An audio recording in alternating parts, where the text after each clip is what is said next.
What's up, everyone? Welcome to GameFace, episode 419. One episode away from 420. Here we are on GameFace at SIFTD Games at SIFTD.net. We're here to talk about games for the next hour or two. And alongside me to do that, as always, is the incomparable Matt Keil. What's up, Matt Keil? I'm always compered. I think you're incomparable. Anyway, how's your week been? Yeah. I mean, it's only been one day. Well, since we last saw you. An eternity in January 2025. It does feel that way, yeah. There's some rain.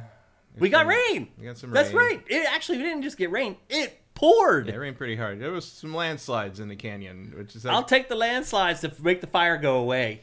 Well, the people whose property, now they're covered in, I mean, it's not burned down. Now it's covered in mud. You might be able to recover it from the mud. Probably it's not. all not great. I mean, we burned the vegetation off, and now there's nothing to hold the water. Like, and that's just why runs you right don't. off. That's why you don't clear cut all that stuff, because otherwise the mountain comes down. Yeah.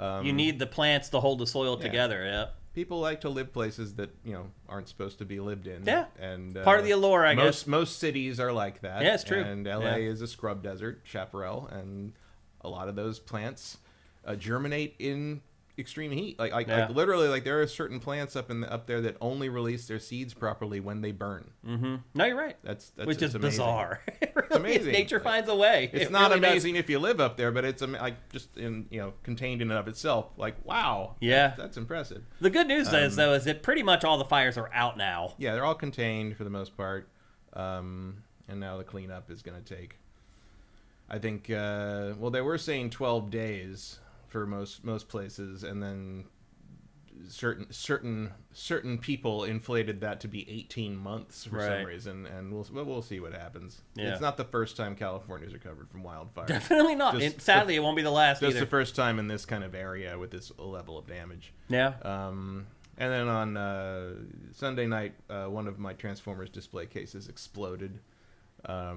He's not exaggerating. It literally exploded on its own, just sitting there. Yeah. It exploded. They are glass cases. They are Detolfs from IKEA, and the door of the glass door of one of them. I was downstairs actually playing Ghost of Tsushima, and I heard this huge crash, and I'm like, now what?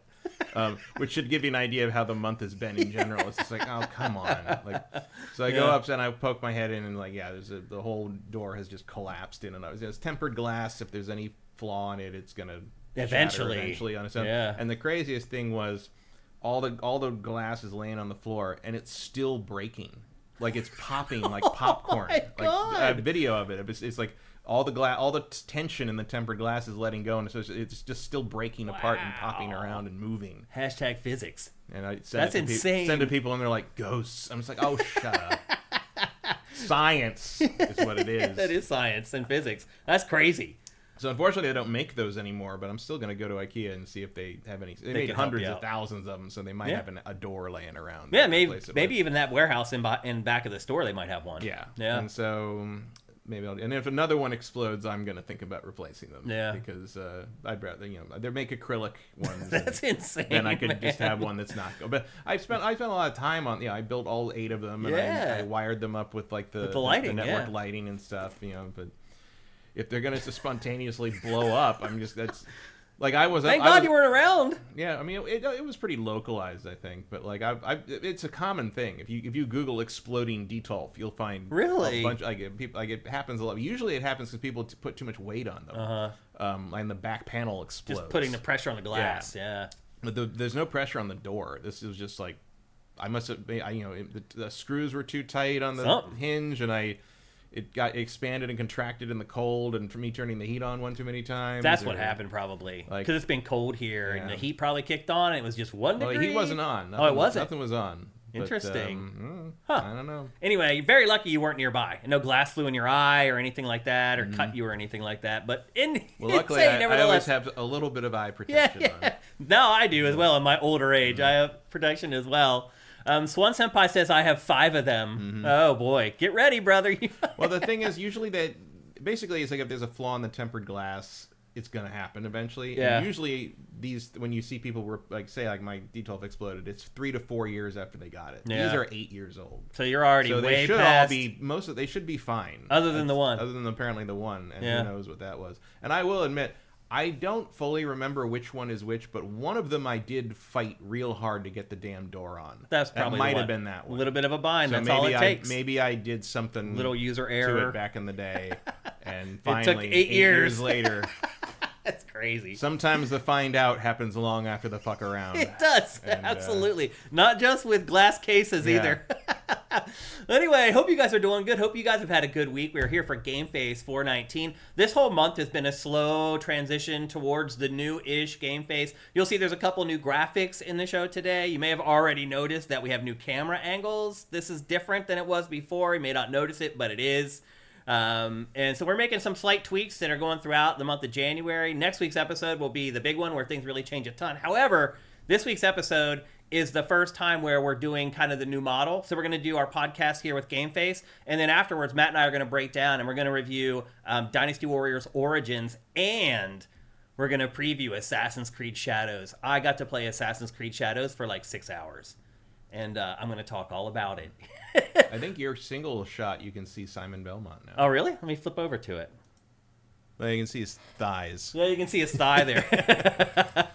You can see a lot more of the background with that shot, though, and I think it's way better. The Metroplex hiding in the corner. Yeah, you can see him down there in the corner. Yep, absolutely.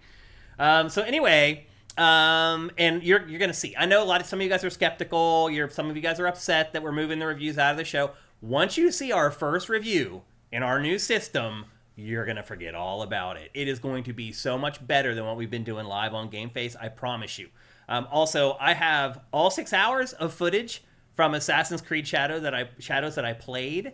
And so all that footage that Ubisoft gave me from my play session, that's all going to be chopped down into like a 15-minute preview. So we're going to be able to show you everything that I'm talking about with Assassin's Creed Shadows because we're producing it after the show, and we can actually cut the video to what we're talking about. So I promise you, look, man, I have not increased the price of our Patreon in 10 years. I am not going to swindle you guys. I'm not going to do something that takes content away from you guys. I'm not going to short shift you guys. I think if at this point, after 10 years, if you can't trust that I'm looking out for you guys at this point, I don't know what else I can say. So put a little bit of trust in me here.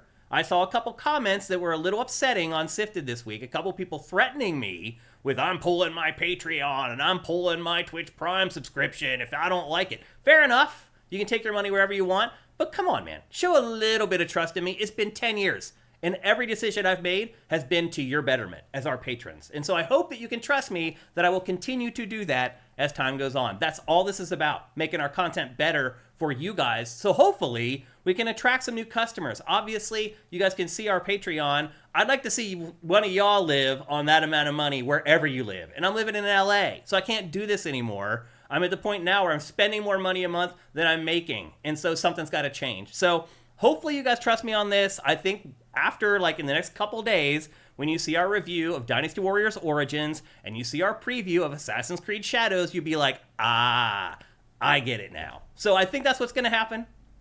Ultimately, it's up to me to execute on it, but that's what's happening. So Swan Senpai says, how dare you run your website how you want to?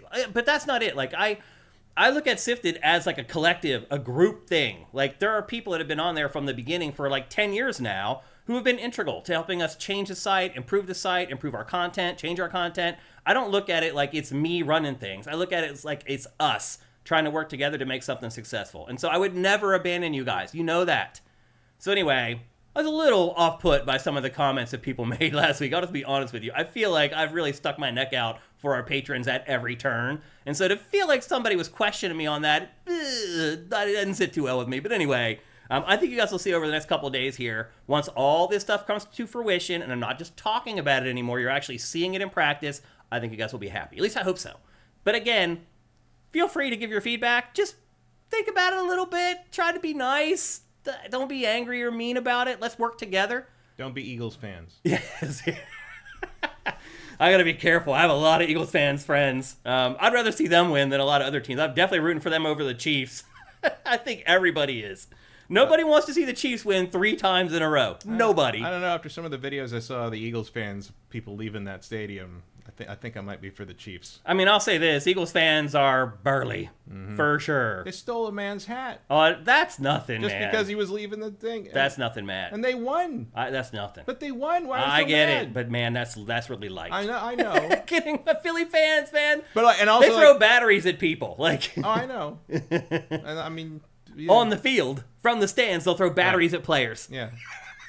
And I remember crazy. One of the dumbest things I've ever seen posted in my forum history was it was in a thread about, I can't remember what the arguments were about, but it got into sports stuff, and one guy whose name I will not repeat posted this thing. He's from Philadelphia. He posted this thing. It was basically like, the reason Philly sports fans are so hard for other people to deal with is because we know more about sports than everyone else in the country.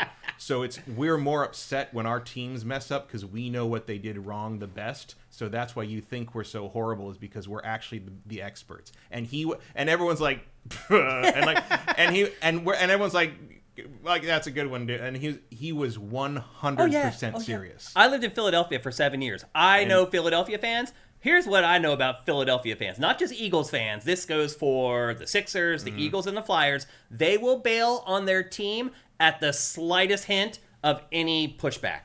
If their team, I go to Super Bowl parties when the Eagles are playing a Super Bowl. They fall behind by a touchdown. They're like, it's over. It's over. Let's just start drinking. Forget the game. Like, they give up so fast. It's bizarre. One of my other friends from Philadelphia once I said something about like when I noticed like how many friends I have who are from Philadelphia. I said I had a lot of friends from Philly. Maybe I just get along with people from Philly. And she said, you get along with people who left Philadelphia. There you go. That's true. That's really funny. Let's check in with. That's a good one, actually. I hope some of my friends from Philly are watching this. All right, let's check in with you guys and see what you guys are up to. Retro Modern Gamer sounds like the people from It's Always Sunny in Philly. Oh, yeah. Yeah, a little bit. Yeah. Always Sunny is not by accident. They soften it though. Yeah, but that's set there for a reason. Right. Yeah.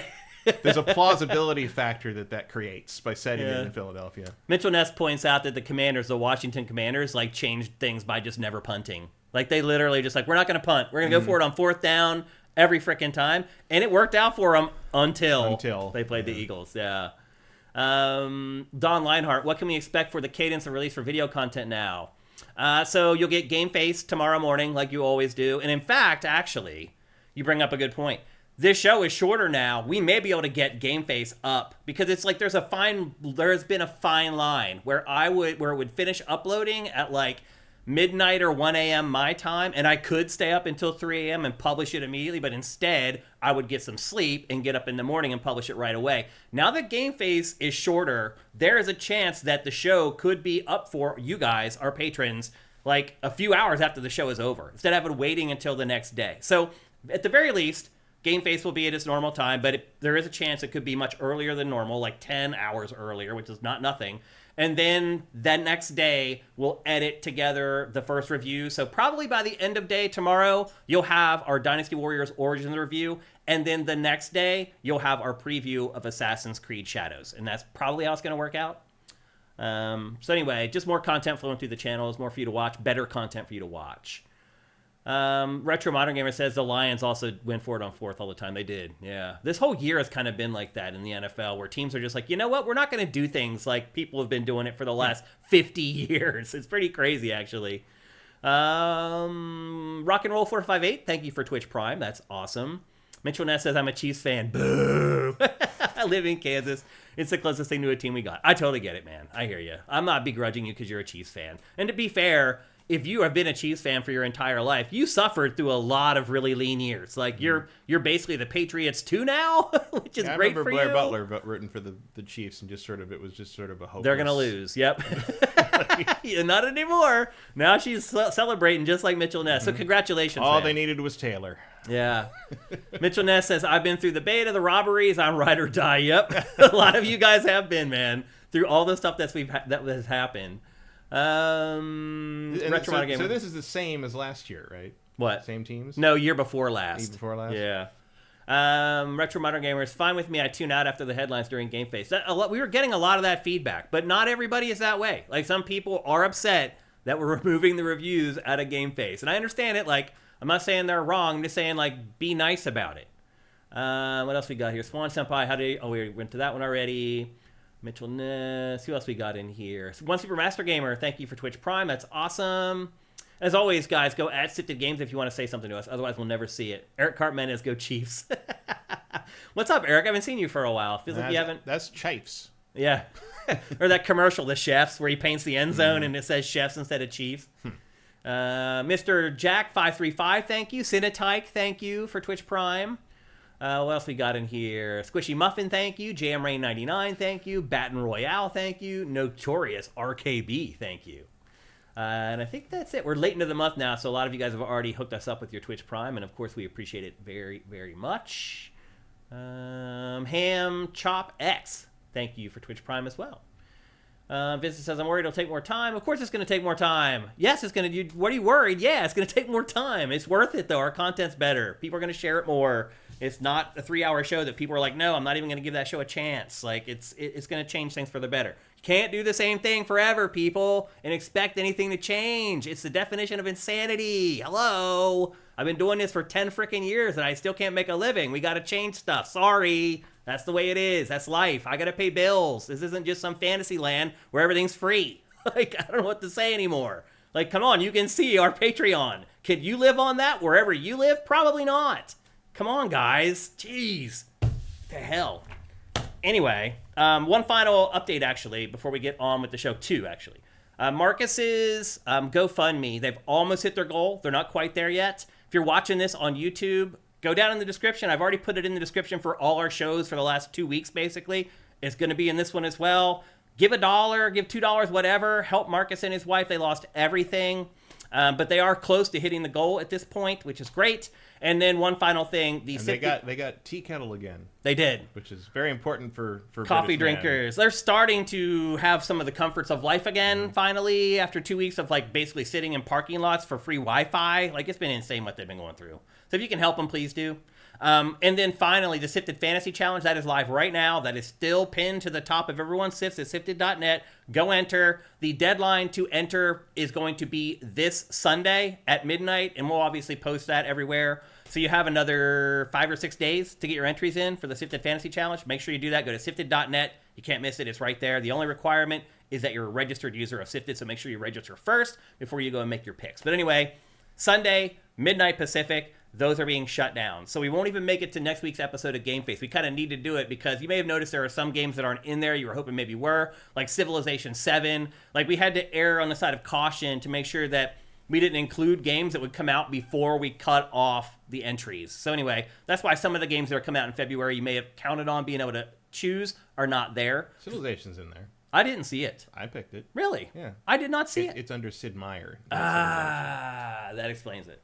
But it's right on the cusp there. So I just assumed that it probably wasn't there because of, you know. You always got to look under S for Civilization. Gotcha. Oh, I missed it, and I already put my entries in. That sucks. But Matt and I can't win, as you guys know. You did well last year. You finished, what, like 7th or something? That's not my best finish, though. Really? What's your best? I got 5th one year. Did you? Like, I don't remember what I always do terrible in the challenge. Because I just go crazy. I'm just like, I'm going to pick everything that's never coming out and see how high I can score, and I always do terrible. Anyway, so yeah, Marcus and his wife are doing better, but they still have not quite hit the goal of their GoFundMe. They're getting close. So if you can help them out, that would be great. Again, if you're watching this on YouTube, down below there's a link to go to that GoFundMe, and it is certified. It's the real deal. You don't have to worry about it being someone else's or a fake or a scam or anything like that. It's all good. And again, SIFTD Fantasy Challenge. Get your entries in before this Sunday at midnight Pacific, 9 p.m. Eastern.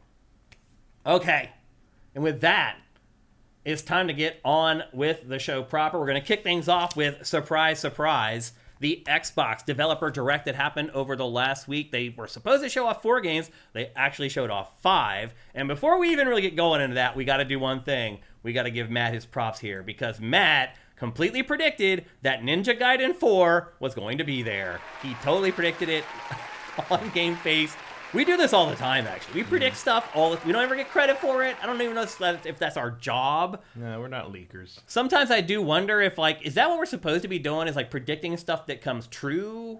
is that what people want from a video game podcast or from any sort of entertainment It podcast? does seem to be a fair amount of the runtime of a lot of them. It does, yeah. So I do wonder if that's like a part of our job, actually, is to do this stuff. But I think we're pretty damn good at it. Like I also called Doom. You did. The first half of the year. You did, yeah. We were talking about it during the SIFTD fantasy draft. I was wondering if it was going to come out. You're like, nope, I'm confident. And then actually after we finished the draft, I went and started poking around, and there was clues that it was coming out earlier for sure, yeah. I don't think I got that from nowhere, but I definitely had an idea in my head that this was a first half of the year game. Yeah, and you nailed it. So anyway... and that they weren't going to have multiplayer. Yeah. Well, the first game we are going to talk about is Doom: The Dark Ages. I would argue it's the marquee game from this presentation, from the developer direct. I think it's probably the biggest game. It'll be the game that sells the best for sure. Don't you think? Maybe. It's either this or Avowed. Well, Avowed wasn't in it. Avowed wasn't in it? No. There's only just the 4 games. Yeah. Well, of these 4, yeah. Yeah, I think this will probably be the biggest seller. And we got a ton of new information about this game, too. Not only did they release a new gameplay trailer that showed off a bunch of gameplay, they also released like an 11-minute behind-the-scenes video that takes you inside id Software. And they show a bunch of new gameplay in that as well. And we have that all cut together and chopped together nicely for you guys here on GameFace. A couple things. Matt already mentioned that there is no multiplayer in the game. That may anger some people, but I never really looked at Doom as like a multiplayer shooter anyway. It wasn't. Yeah. I mean, if it was... Quake was that was the whole thing about Quake, was they were going to do multiplayer. Yeah. I mean, it was nice to have. Yeah. But chances are I played it for like a week and I got tired of it. And... Yeah, it was fun. It was a fun LAN party sort of thing, but it wasn't... It was no tribes. Yeah, that's a good way to put it. So there is no multiplayer, but what id said is that the game itself is gigantic. And that they have been working on this for a long time. It's the biggest campaign ever for a Doom. And as we start talking about some of the details that they've shared about it, you'll start to see that it also plays completely differently from the last 2 Doom games. Although it may appear to look the same, it doesn't play the same at all. Also, to Matt's point, the game is launching May 15th, 2025 for PC, PS5, and Xbox Series, just to get all the details out of the way. Story-wise, this is a prequel to Doom from 2016, and obviously also a prequel from Doom Eternal. It basically tells the origin story of the Doom Slayer. They've compared the story to a summer blockbuster event. That makes me a little nervous, Matt. Yeah, it depends which summer blockbuster they're talking about. I can't think of too many summer blockbusters that would fit nicely inside Doom. I always feel like Doom is like this dark kind of foreboding thing, not like a summer blockbuster. They mean in terms of scope. Yeah. I think they're just trying to say it's epic. Yeah. In another way of saying it. You can kind of just show me the footage then. Right. You can sort of see what they're going for here. Yeah. And what they say is that the Slayer is imprisoned at the beginning of the game. But then you watch the trailers and he's obviously the main character, so that must not last very long. Yeah. Well, he's usually cooped up in some pod or something right. at the beginning of these things. But I think they actually capture him in this one and imprison him but then they don't really say what happens after that. But the one thing is the Doomslayer from medieval times? This definitely has a medieval tone, and I mean this is his origin story, so yeah, I think. They were vague on a lot of stuff. Even in 11 minutes, they were still vague on a lot of points about this game. And they should be. They still need some mystery there to carry people Maybe into we're thinking too hard about Doom. Yeah, that may be a mistake, actually, thinking too hard about Doom. The other thing that it said is that if you remember the last couple games, a lot of the story was kind of told via text in the codex. It wasn't like a cinematic sort of storytelling experience like a lot of big AAA games are these days. That's changing for Doom: The Dark Ages. They said instead of all the they're going to do cinematics for all the big story beats instead of just reading them in the codex, which lends to their assessment that it is a summer blockbuster event. And then I said earlier about how it's different from the last 2 games. So they described Doom 2016 as run and gun, and they described Doom Eternal as having verticality. And then this one they've described as just like blunt force trauma, basically. Yeah, they said stand your ground. Yeah. And if you watch any of the B-roll, there's no running around, there's no jumping, there's no hiding. Like you literally can't jump. You can't. There's no jumping in this at all. Just like the original Doom. Yeah. And so you can just run forward and kill, and that's pretty much the objective of the game. And it may sound crazy, except they've designed the entire game to work that way. Like you couldn't get away with that in Doom 2016 or Doom Eternal, but you can get away with it here because that's how they've designed the game. They've designed the enemies and the enemy AI to interact well with your ability to stand your ground and just basically unload. One of the coolest things for me, Matt, about this was how they handle the melee in this. So there's like 3 different things that the melee can do, but it always works with the same button, which I found was pretty interesting. They've worked on some kind of a context-sensitive system. Jump there. I guess you can't jump. They worked on some, or maybe he just fell off the ledge. No, did he jump? He's getting vertical height there. Oh, so okay. I saw people talking about how there's no jump in the game, but it looks like enemies can definitely jump. There's a jump. That's for sure. But it sounds like there's not going to be like platforming, really. Yeah. Not like Doom Eternal. Yeah. So there's 3 basically melee weapons that you can use in the game. There's an iron flail, there's an electrified gauntlet, and then there's a shield saw, which you've always seen a bunch of times that you can throw, or you can use it to block or parry or deflect. Some of the deflection stuff in this is pretty cool. It's almost like Zelda, where you could use like the Hylian shield to deflect things back at enemies. You can do that in this game in the heat of the battle. It's interesting you think of Zelda, and the first thing I think of is lightsabers. Yeah. But with deflection? Yeah. Yeah. Same ideal, I guess. Might just be because I've been playing Jedi Power Battles. Yeah, I just think video games. I'm like, what's the other video game that does that? And so Zelda was the first one that came to mind.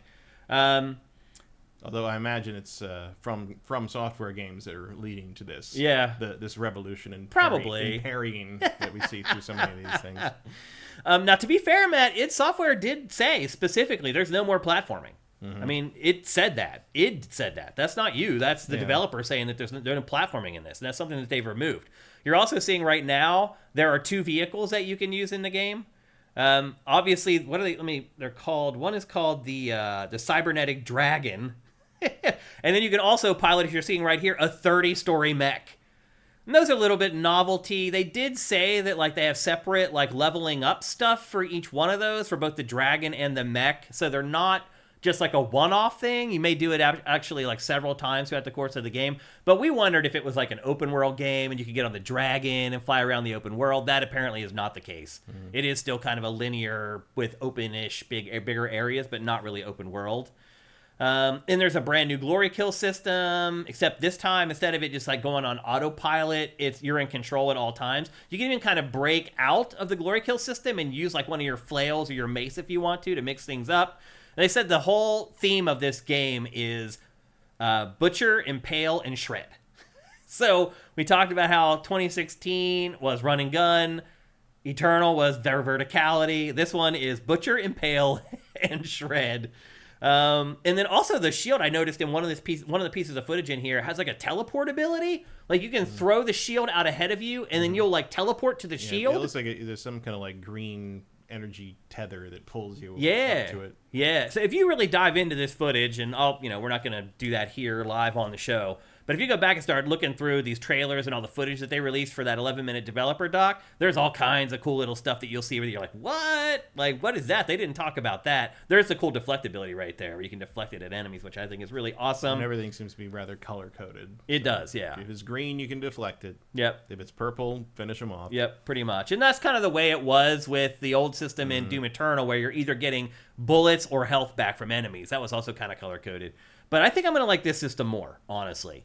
And then one thing that did make me a little bit nervous, Matt, is at one point they talk about searching for vital resources. And they show Doomslayer, like, swimming and, like, looking for stuff, which isn't necessarily Doom-ish. It's not very rip and tear. Yeah, but, like, Doom Eternal, its level design had plenty of, like, hidden areas and stuff. Yeah, I imagine it'll be pretty straightforward. Yeah, I'm hoping it's not some crazy thing where you're, like, swimming through tunnels, hoping that you don't run out of air and all that kind of crap. I mean, it's Doom.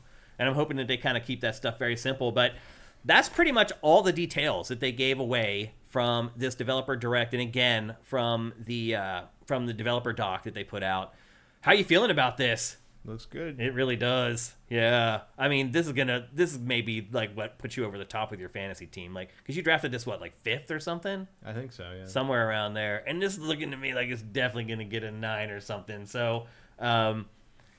That's Doom the Dark Ages. Again, it's coming on May 15th to PC, PS5, and Xbox Series. It's looking real, real good. In fact, let's check in with chat and see what they're saying about this. I want to see if they're as excited about it as I am. Threadzilla says, saw this footage on the Direct and pre-ordered the Collector's Edition. Yep. God of Gamblers 33. Thank you for Twitch Prime. That's awesome. Andy T. Monahan says, Bulletstorm vibes without the combo points. Yep. And I'm okay with that. Like, I liked the combo system in Bulletstorm, but the whole points thing I thought kind of broke immersion a lot. Like, allow me to do it, but don't make me do it. Yeah. Yep. Mitchell Ness says, told you it was coming this year. And I know why. I knew when you said that why you knew, because you were a part of the preview rounds that happened leading up to the announcement of the game. As we saw, once the developer direct was over, immediately there were previews from all the big outlets. So yeah, people were playing this before this developer direct. And I knew when you said it that you were on those preview rounds. I was like, oh, I'm not going to say it live on the show, but I knew what you're talking about. Ashes in the Hourglass says, hope those don't feel like the Batmobile from Arkham Knight. Yeah, I think that's the fear. Anytime you incorporate vehicles or something. I don't think anyone's going to make that mistake again. Yeah.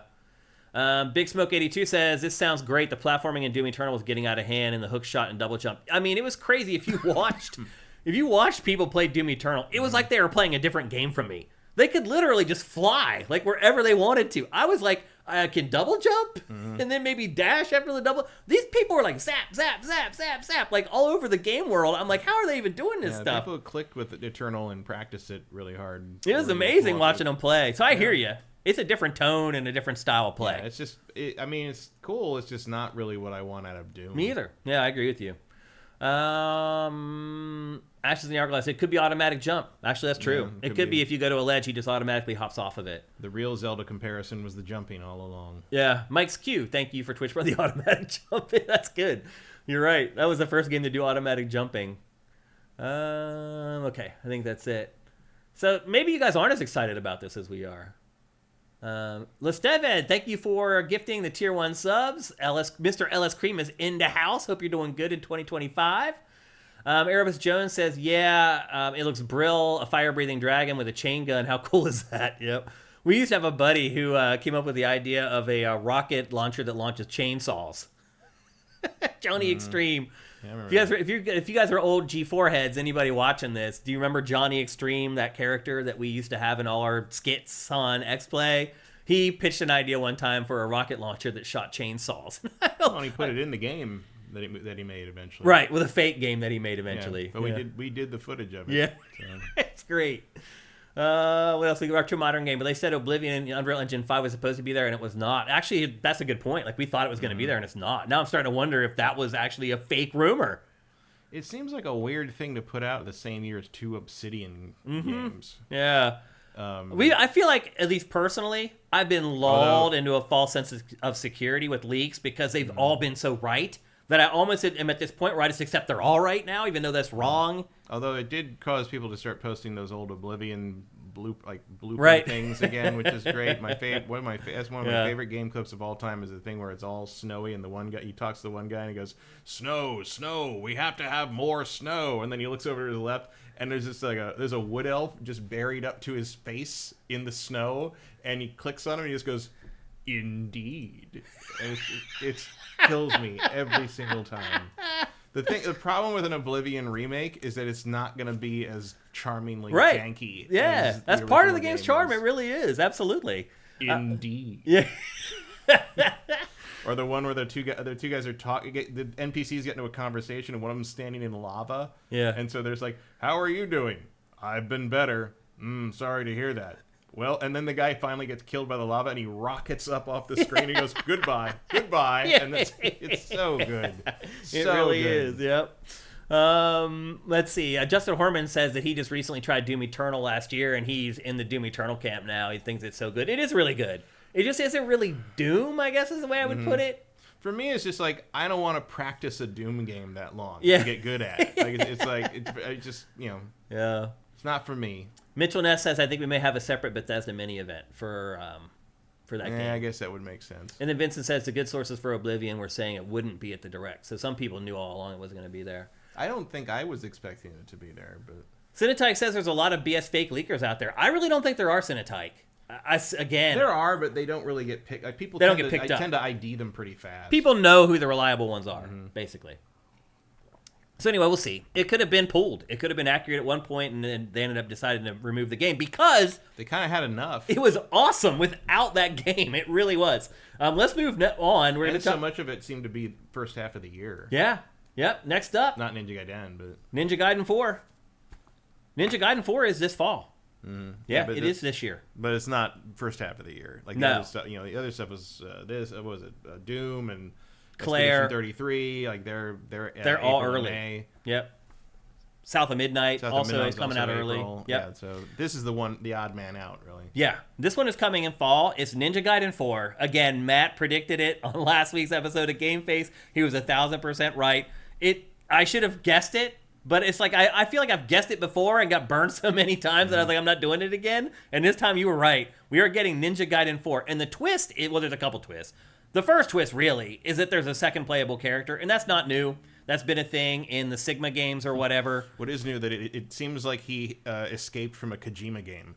Mm-hmm. Like, this is Raiden, basically. So it's very revengeance. The other surprise is that this game isn't made entirely by Team Ninja. It's being made by Platinum Games, which a few years ago people would have lost their minds and been like, oh my god, Platinum Games is making Ninja Gaiden. But its luster has kind of dulled over the last and part few of that years. is evident in this trailer where, like, this doesn't really look like Ninja Gaiden to me. I think the combat does. I don't think it does. I think his combat looks like Platinum.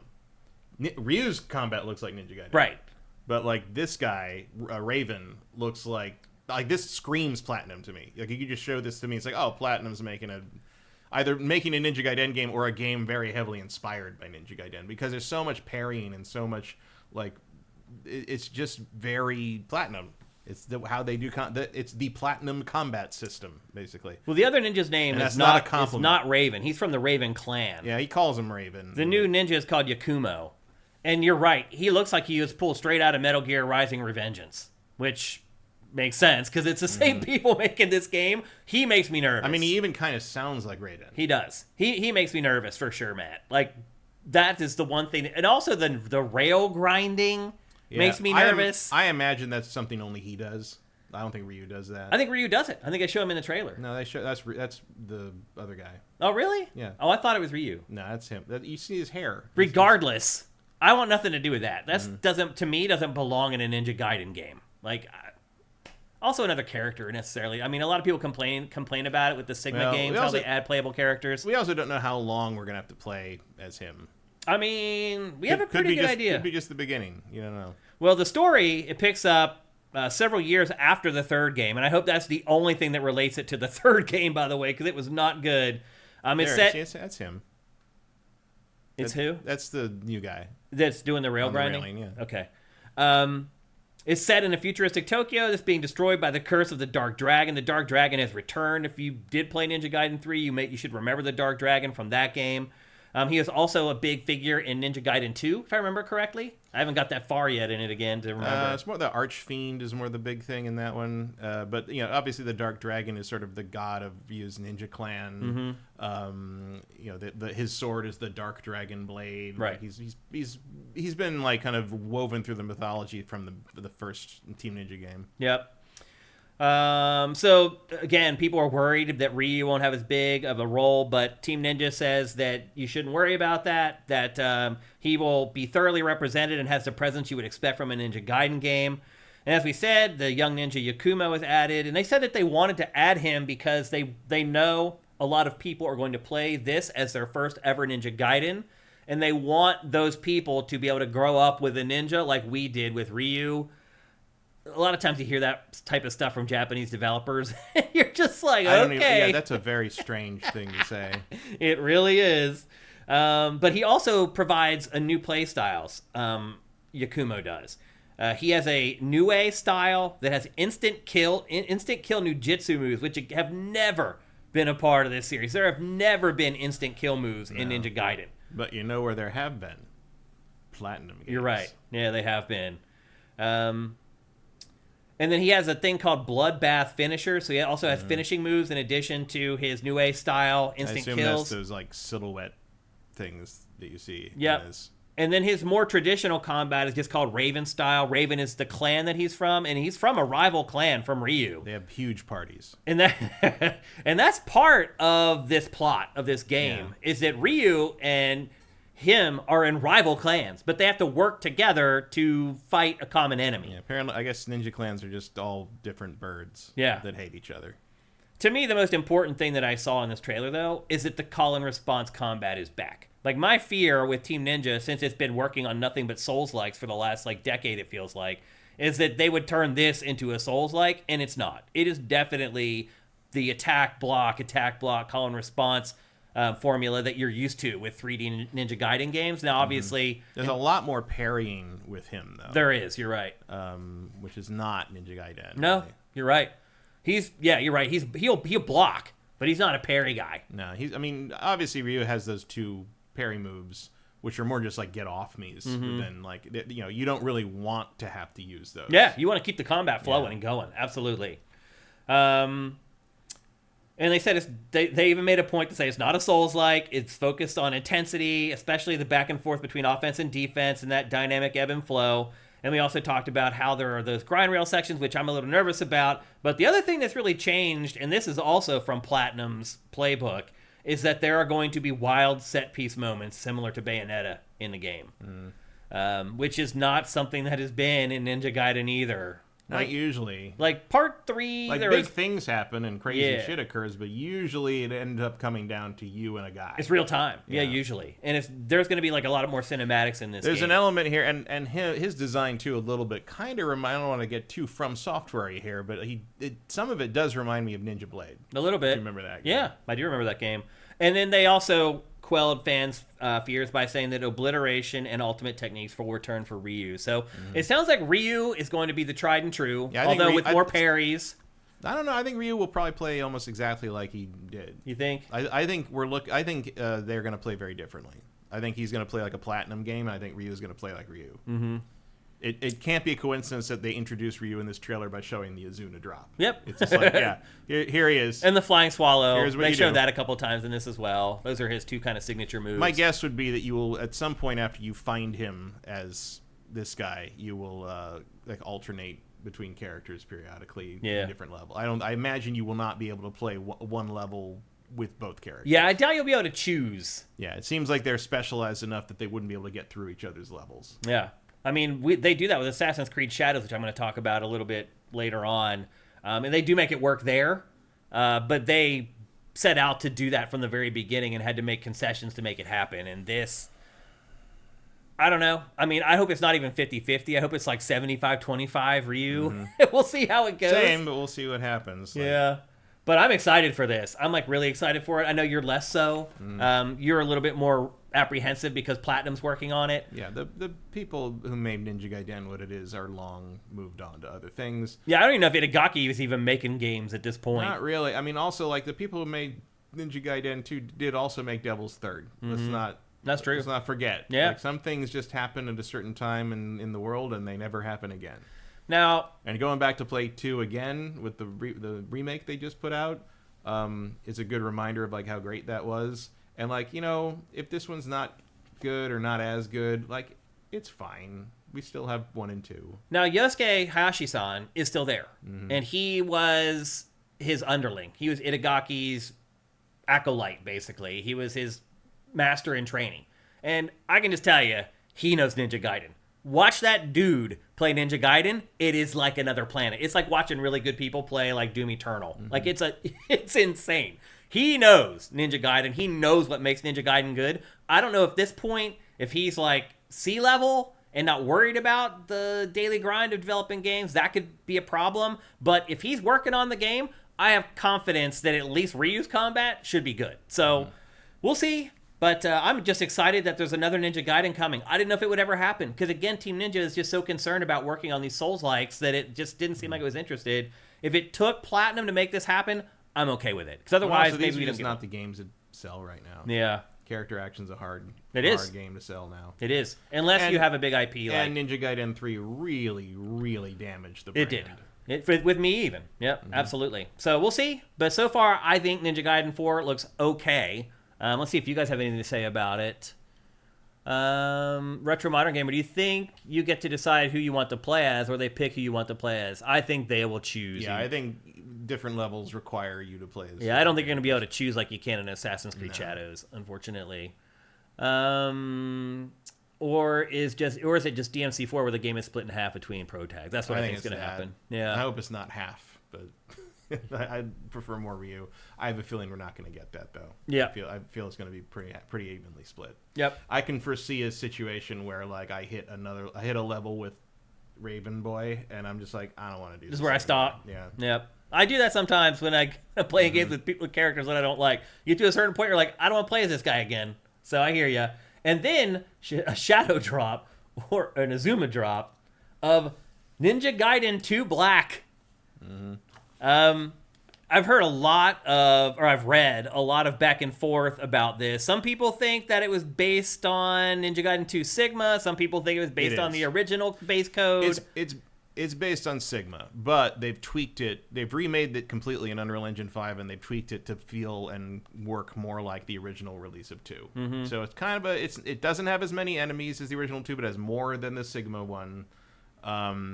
So basically, if you don't have a copy of the original 360 one and can play it backwards compatible on an Xbox, this is the best way to play Ninja Gaiden 2 now.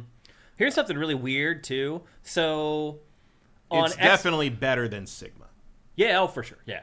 First of all, I thought I was going to play this to the first save point and quit. I ended up playing it for 4 hours and got totally hooked back on it and started playing it again. I couldn't go too long because I had to play stuff for work, unfortunately, so I couldn't play too many games for fun. Unfortunately, that's one of the big drawbacks of doing what we do, is that you don't get to play games for fun as much as you would like to. But I did play like 4 hours of this, and I may go back and keep playing it. So I was pretty impressed with it. Like, I thought it handled very, very well. One thing that's interesting, though, is if on Xbox's YouTube channel, they have a trailer that doesn't have the girls in it. And then if you go to the PlayStation YouTube channel, they have a different version of this trailer that has the girls in it. So all this footage right here of the girls, this is not in the trailer on the Xbox channel. It is so weird. Well, PlayStation knows they got to get the Stellar Blade weirdos. Why is that, though? I don't know. That's baffling to me. I don't know. Someone on the site pointed it out. And I went and checked, and they were right. Part of it, I don't know. Like, I know they were only in Sigma as playable characters, so which was PlayStation. So maybe because they're PlayStation. That could be actually. Characters, Actually, you're right. That may be why. But that's weird to be sticking to that exclusivity clause all the way to the end, 20 years later, to the bitter end. Yeah. This is the game that killed my launch 360. Oh, really? Yeah, I was playing Ninja Gaiden 2 when my 360 red ringed finally. It's been interesting playing that and just seeing how games have evolved since that game came out. But I enjoy the simplicity of it, honestly. Like, it's very simple. Fun. Like, you're not wondering where to go or what to do. You're like, I just need to kill everything. Well, and also, like, you can hold the button to, like, look, and he'll look in the direction you need to go. I don't know if that was in there originally. I don't remember that being in there. I feel like I've been lost in that game a couple of times, because sometimes there's like a place you're supposed to drop down and you don't realize it until you're like, well, I guess this is where we gotta go. Yeah. So yeah, there is some good quality of life choices in there. Yeah, I think it's great. And of course the fact, I mean, they always had this in 2, but the fact that you can change your weapons like on the fly, wonderful. Yep. Like one of the few really annoying things about the first game is having to go into the menu and switch stuff and pop back out. Yep. You can do that on the fly now, which is great. To be honest, on the first game, I just used the sword the whole time. Oh, me too. Yeah. But this one, you're more encouraged to switch to stuff. Yeah. Like if you're trying to fight werewolves with anything other than those nunchucks, you're crazy. No, you're right. Yeah, certain weapons work for particular enemies. I was pleasantly surprised by it. It does feel creaky in some ways. Like, you get into narrow corridors, the camera freaks out a little bit. Like, there's definitely been times where I've been in, like, a dojo, and the camera just gets caught in the corner, and I'm like, wow, it's like 2003 all over again. Like, it has some warts, but they've done a pretty good job kind of sanding those down. I guess Justin Horman says the show path thing was added in Sigma. I barely played Sigma because I did not like it, because it felt different. It felt like a dumbed down version of the game, which it was. Yeah. Because it had to run on a PS3, and they couldn't do it. This one, like, not quite as many enemies, like especially on the stairs. It is the only way to play the stair sequence at a steady frame rate. Yeah. But they brought all the violence back in the dismemberment and stuff. Oh, it is gory AF. Which was really again was gone from that remastered collection they did a couple of years ago. So this is unless you have an original 360 copy, this is the definitive Ninja Gaiden 2. Good as it gets. I know my wife walked by the TV, Tim was like, whoa, because like it is gory AF. Yeah. And it just happens over and over and over again. But I've had a blast playing Ninja Gaiden 2 Black. You guys should definitely check it out. It is, if you're a Game Pass subscriber, download it. It is free there right now. So that was a cool little... paying $50 for it. It sure does. But it was a cool little shadow drop as a part of this. Yeah. I didn't expect that, even though Matt definitely expected Ninja Gaiden 4. Definitely did not expect Ninja Gaiden 2 Black. So that was a pleasant surprise.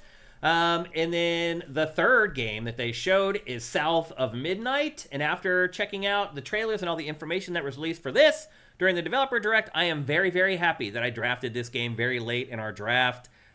This game's looking awesome, just like all the other games they showed in this. I didn't know a ton about it. I knew it took place in the South, like in the Louisiana swamps or whatever. But with this showing, because the game is coming out on April 8th for PC, Xbox, and Game Pass, they finally are starting to spill the beans on some of this stuff. And basically, the whole plot is that a hurricane comes through the town of Prospero, and Hazel, the lead character in the game, she gets pulled into this alternate reality Southern Gothic world. Meanwhile, her mom gets washed away in their house. And so her objective... It's very Wizard of Oz. It is kind of, yeah. And so the objective is to try to find your mom, who gets washed away in this hurricane. And in the midst of it all, you learn all this crazy voodoo magic and stuff like that. I think this game looks really, really awesome. This story trailer, I thought, kind of showed the tone of the game. She's written very, very well. The voice acting in this is great. The writing is great. That huge catfish ends up becoming like your sidekick. He's the one who ends up giving you like all your spells. So he's a recurring character throughout the entirety of the game. He's not like a boss that you fight, which I didn't pick up on that from the other media that I had seen of this game. But yeah, the objective is basically to rescue your mother who's been swept away. But she also has to safeguard her hometown while she's looking for her mom. And the cool thing about this is, and particularly if you're from the South or from the Louisiana area, this is all real. Like all these like urban legends that she fights in this are real things. If you live in Louisiana, you've heard the stories, you've heard the fables, and that's what this is about. She goes and confronts all these creatures, these monsters from Southern lore, basically. And I think it looks very cool, very unique. There's really not melee. She only uses magic, but some of the magic is kind of repurposed to make it work like melee. So ultimately, you do have kind of both ranged combat and close quarters combat. And then you have your magic is called weaving, and you need to use it to fight these things called haints. They're creatures that were once humans, but they're based on real life folk tales from the South. She eventually learns like why the creatures were cursed and why they're haunting their particular biosphere. And then she can kind of reweave the tears and kind of purify the creatures. So I guess part of it is like helping the creatures realize something or other to return them to their old state or something like that. So there's an element of that, kind of returning the world back to what it was before. What else did they share? The music is awesome. It's all written by musicians from the South. I just think the game really, really feels unique and something different. I'm not super sold on the faux stop motion thing they're doing, in the sense that the gameplay doesn't look like that. Yeah. Like, if you're going to do that, I think it should all look like that. Then people would say the frame rate's bottoming out. Right. But, like, it's not. Little Nightmares did that, and nobody said that. I mean, it's like either have everything work smoothly or have everything look like this. Maybe there will be an option to do that. I don't know. Maybe. Yeah. But I would rather it all look uniform. It is a very unique art style, to say the least. Yeah. Some people are not going to like it. It certainly fits the setting of the story. Yeah. I mean, it's a good choice, and it makes it stand out. I really would like there to be a way to make it all feel uniform, because the gameplay footage they've shown does not look like this. No, you're right. Yeah. Well, the other thing too is the cameras pan way back in a lot of the gameplay, so it's hard to see a lot of the detail.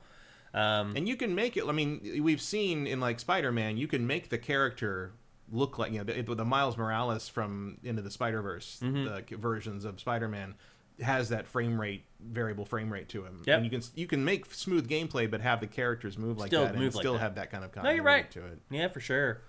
So this game, if it isn't on your radar before, it should be on your radar now. Again, it is coming out on April 8th for PC, Xbox Series, and it'll be on Game Pass day one. It's the Game Pass proposition is starting to add up. This year is the year. If Microsoft doesn't get a big bump in Game Pass subscribers this year, they're screwed. Or just a lot of PlayStation sales. Yeah.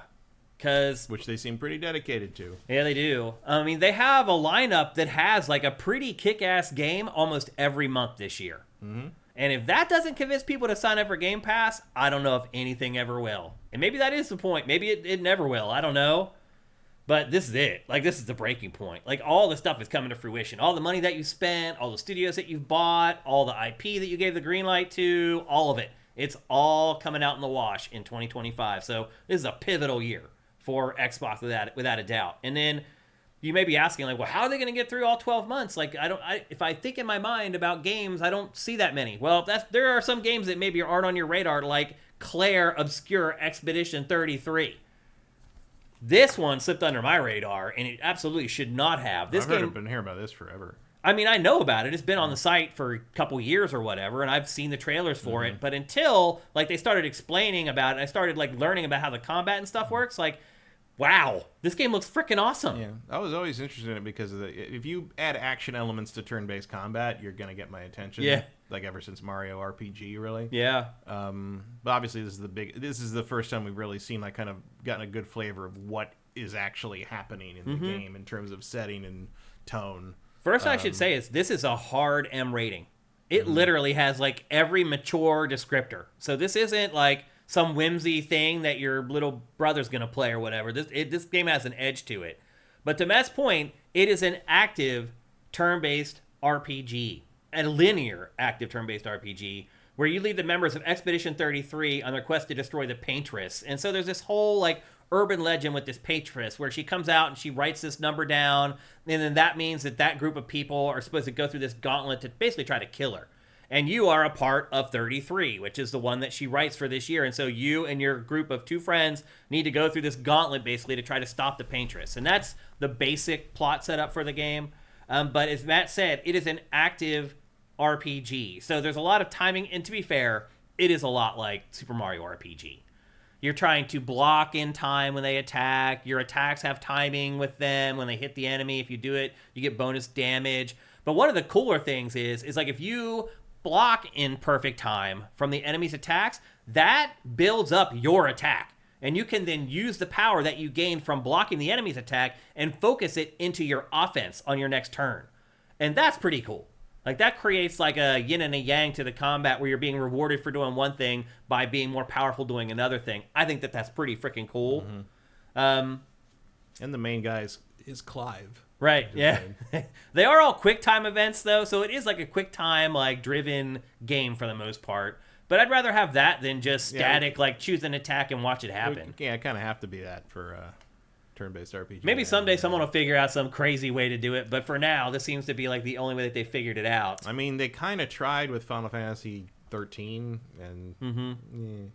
So the active combat works for both offense and defense, as I mentioned, but there's also other ways that they make the combat active.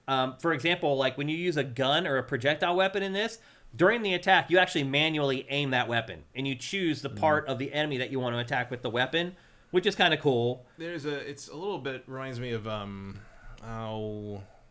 what was that JRPG with that kind of thing in it, in like the 360 era... Rise of something, or very red and Rise of the Kasai? No, that was an action game. Yeah. It was a that RPG. was that crazy game with the control scheme where you tap the stick in a direction towards the enemy. Direction to attack. Yeah. This was like not Lost. It's three words. They begin resonance of fate. That's what it was. Yes. Who pulled that out? Ashes in the Hourglass. I'll give you a round of applause for that one, bro. That was pretty. That was it. Resonance good. of Fate had a similar system. Great job, man. You pulled that one out of your brain. That's awesome. So this isn't entirely new. Like these are concepts that have been tried before. It looks like everything sort of in its totality though is what makes this game feel unique. Yeah, and there's with the like the tone has sort of a Shadow Hearts quality to it. Yeah, it does. And I like that. Art style is also unique. Yeah. It's not easy to find. Seems like kind of a dirge, and I'm kind of into that. I gotta say, I got into replaying Ghost of Tsushima this week, and I forgot how sad that game is. Oh yeah, like that game is post-apocalyptic. Yeah, it is. Like it is like despair permeates that game. Yeah, it's just remarkable. I don't think I really noticed it as strongly before, but playing it now, I don't know what could be happening that makes me pick up on that harder right now. But it's just like, wow, like it's almost. I felt that the first time I played. It's like these oppressive, just like people who lost everything moments, and then mixed with these like gorgeous vistas of like color and there aren't enough it's games that crazy. explore melancholy, honestly, and I know why, because they're afraid it'll turn people off. Everything has to be an action game and fun. Yeah, But for all we praise Shadow of the Colossus, it never actually sold all that well. no, it didn't. But it sure is a piece of work. It really is. It's a piece of art for sure. There are skill trees. You can upgrade your stats every time you level up. There's an expansive world map to explore. Again, as I said, it is a linear game. This isn't an open world game. It kind of holds your hand and takes you from one confrontation to another. But they said there's lots of, even with that, there's still a bunch of secrets to uncover. There's tons of side quests and extra challenges. You can also set up a camp where you reinforce your weapons and you bond with your expedition teammates and plan your next steps. And then the UI in this, even though it's obviously styled a little different, works almost exactly like Persona. It's got that same kind of overlay, just like, actually maybe the better analog is Metaphor Fantasio, as far as the UI is concerned, but it is very similar to what P Studio is doing. So this game came out of nowhere. I don't think it was on anybody's radar before this focus, because it's always been in other events and just kind of been one of the things that's shown in the middle.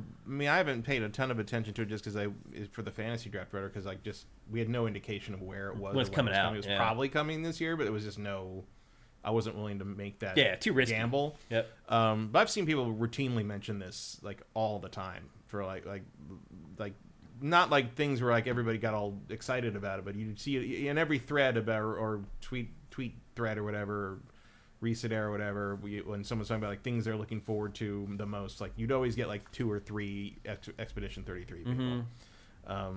It's been around. It's just it hasn't tracked on SIFTD very well. No, people haven't been into it. I would imagine this is going to fly under the radar permanently. Like I don't know. You don't think it'll be a surprise hit? I do not. No. There's been a lot of games that come out that look like this game. There have, but they don't play like this game. And it's hard. I mean, it's going to be hard to. There's nothing about this that like I think us and like our audience can look at this and see why it's exciting, why it's if you love turn-based RPGs and you kind of see what's happening here, and you're like, oh, that is an interesting way to go about that. Or the voice acting talent involved, or even if you just like the imagination on display. Yeah, the story and the art also. This is going to be a hard one to sell with like screenshots. Yeah. To people who aren't like already into this kind of thing. Trying to explain to people what it is and why they should like it. I always imagine like guys in my fantasy football leagues. Could I sell this game to them? Like I know they have Game Pass and all that, but I really hope they do some kind of demo. Yeah. Because I think you need to get this in people's hands. Yeah. One good barometer for me, I just mentioned it, is like I have a fantasy football league that I started when we were at G4. And so everybody in that league, they like football, but they also love games. And so I always think about, when we talk about games like this that are a little bit off the beaten path, I always try to figure to myself, could I sell this to the guys in my G4 fantasy league? Like, they're not gamers like us. They like games, and they play games, and they buy 3 or 4 games a year. But they're not like every month looking for the hot new game or whatever. So I always try to figure out if I could sell a game to them, and that kind of is my barometer on whether it's going to be commercially successful. To your point, Matt, it would be really hard to sell that game to my G4 Fantasy Football League. It would be really difficult. So you may be right, but sometimes stuff like this surprises us. Like, it gets a groundswell, people start talking about it. It is going to be on Game Pass. Maybe that helps it a little bit, but you're right. You just looking at the trailers that we just showed you guys, it does look very niche. Yeah. Something that we're into, but it might well end up being my favorite game of the ones they showed at this thing. Yeah, but like, I don't see that. Usually is kind of a kiss of death for a lot of games. It's like, if I'm real excited about you artistically, it means you probably don't appeal to a lot of broad categories. Yeah, you're right. I thought this was great. Sorry, Team Eco, but it's true. I thought this developer thing was great. Like, it was very good. I think there's something to be said for this, where you just have 4 or 5 games and you really focus and deep dive on those instead of having 20 and show a 90-second trailer for each one of them and just keep on moving to the next. Like, this, to me, I feel like is more effective. Like, I feel like I know the games now, and I'm more excited for them because of it. Yeah. I mean, it certainly, and it also helps to have 4 games that are worth focusing on. And shadow dropping one of the best games of a generation. I do like Ninja Gaiden 1 more than 2, but 2 is great. I mean, 2 needed the attention. It did, it needed the help. Yeah, so, for sure.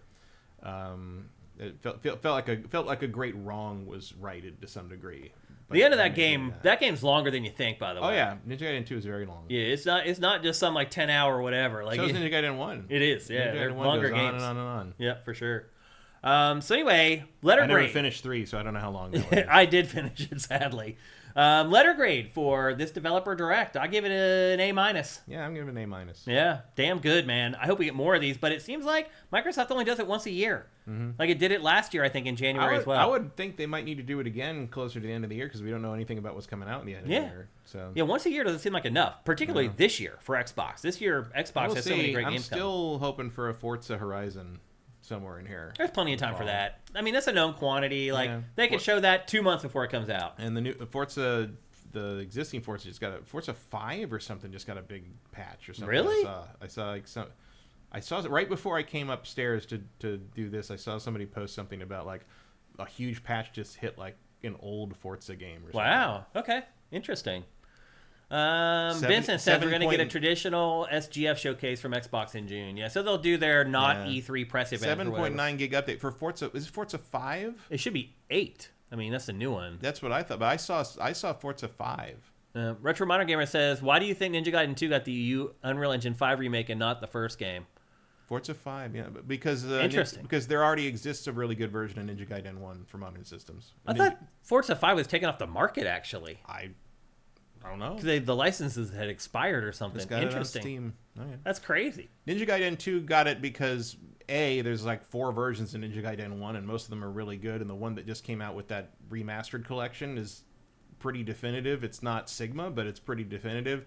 And Ninja Gaiden 2, the version in that collection was garbage. It was just Sigma again, and Sigma's terrible. So Ninja Gaiden 2 is the one that needed the help. It needed the better version. It's the one that excited the fan base more. Like I think even as someone who likes Ninja Gaiden 1 more, I can play 3 different great versions of Ninja Gaiden 1 on 3 different platforms. I only can play a good version of Ninja Gaiden 2 on my backwards compatible Xbox with my 360 disc or my 360 copy that I bought on digitally.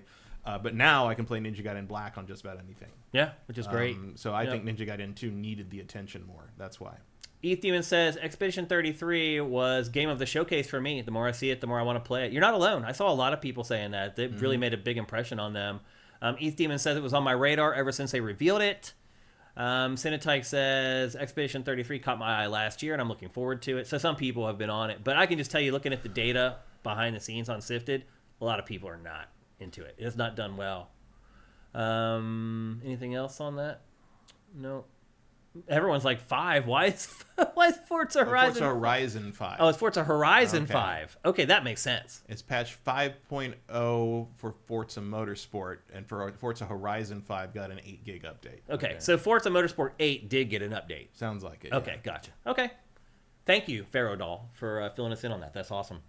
Anything else you want to say about the Xbox Developer Direct? I don't think so. That's just nice to see Microsoft have some kicking games ass. Again. And that doesn't even include Avowed. Right, yeah. In like 2 weeks. Yeah, which is weird. They didn't show that there. They don't need to. Like, I'm sure it'll get its own thing right before or whatever. If they didn't already do something. I mean, they did a round of previews right before the holidays, but that's it. I mean, I imagine obviously they're going to focus on that rolling up. Yep. Maybe they'll give it a Super Bowl commercial. Maybe. That'd be a lot of money to spend on the Obsidian game. I doubt it. Maybe a Super Bowl pre-show commercial. Right. Yep. All right, so there you go. That is the Xbox Developer Direct for January 2025. I wonder if we'll get a GTA 6 commercial. During the Super Bowl? At the Super Bowl. We're due. I mean, it's been over a year since the first trailer. Yeah. I mean, we're more than due. Like, it makes too much sense. I think so. I mean, if you announce the release date in that Super Bowl commercial. If you're pretty sure it's Q3, Q4, yeah, that'd be a good time to. I mean, you're never going to get a moment where more people are looking at it. Unless you're watching the Game Awards, Matt.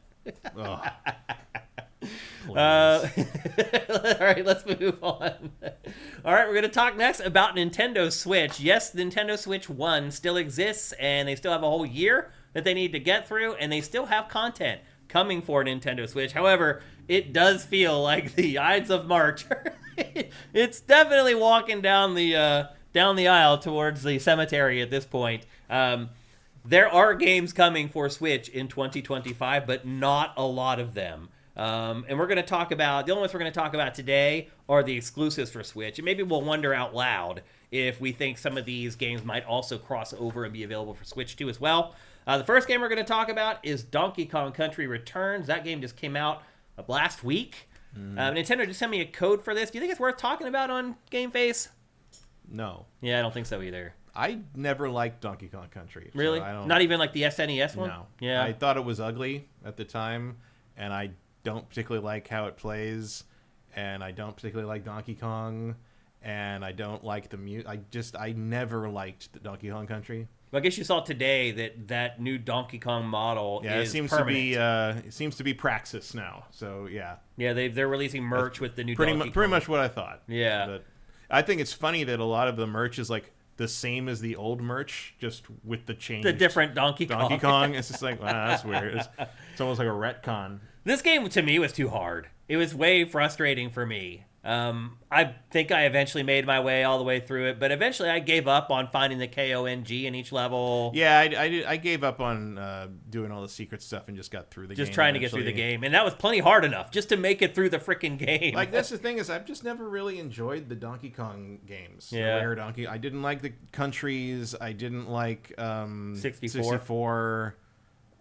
Tropical Freeze was okay, I guess. Like, Tropical Freeze is better than this, for sure. I would say. I don't know. I really didn't like I've never liked the kind of like fake 3D thing that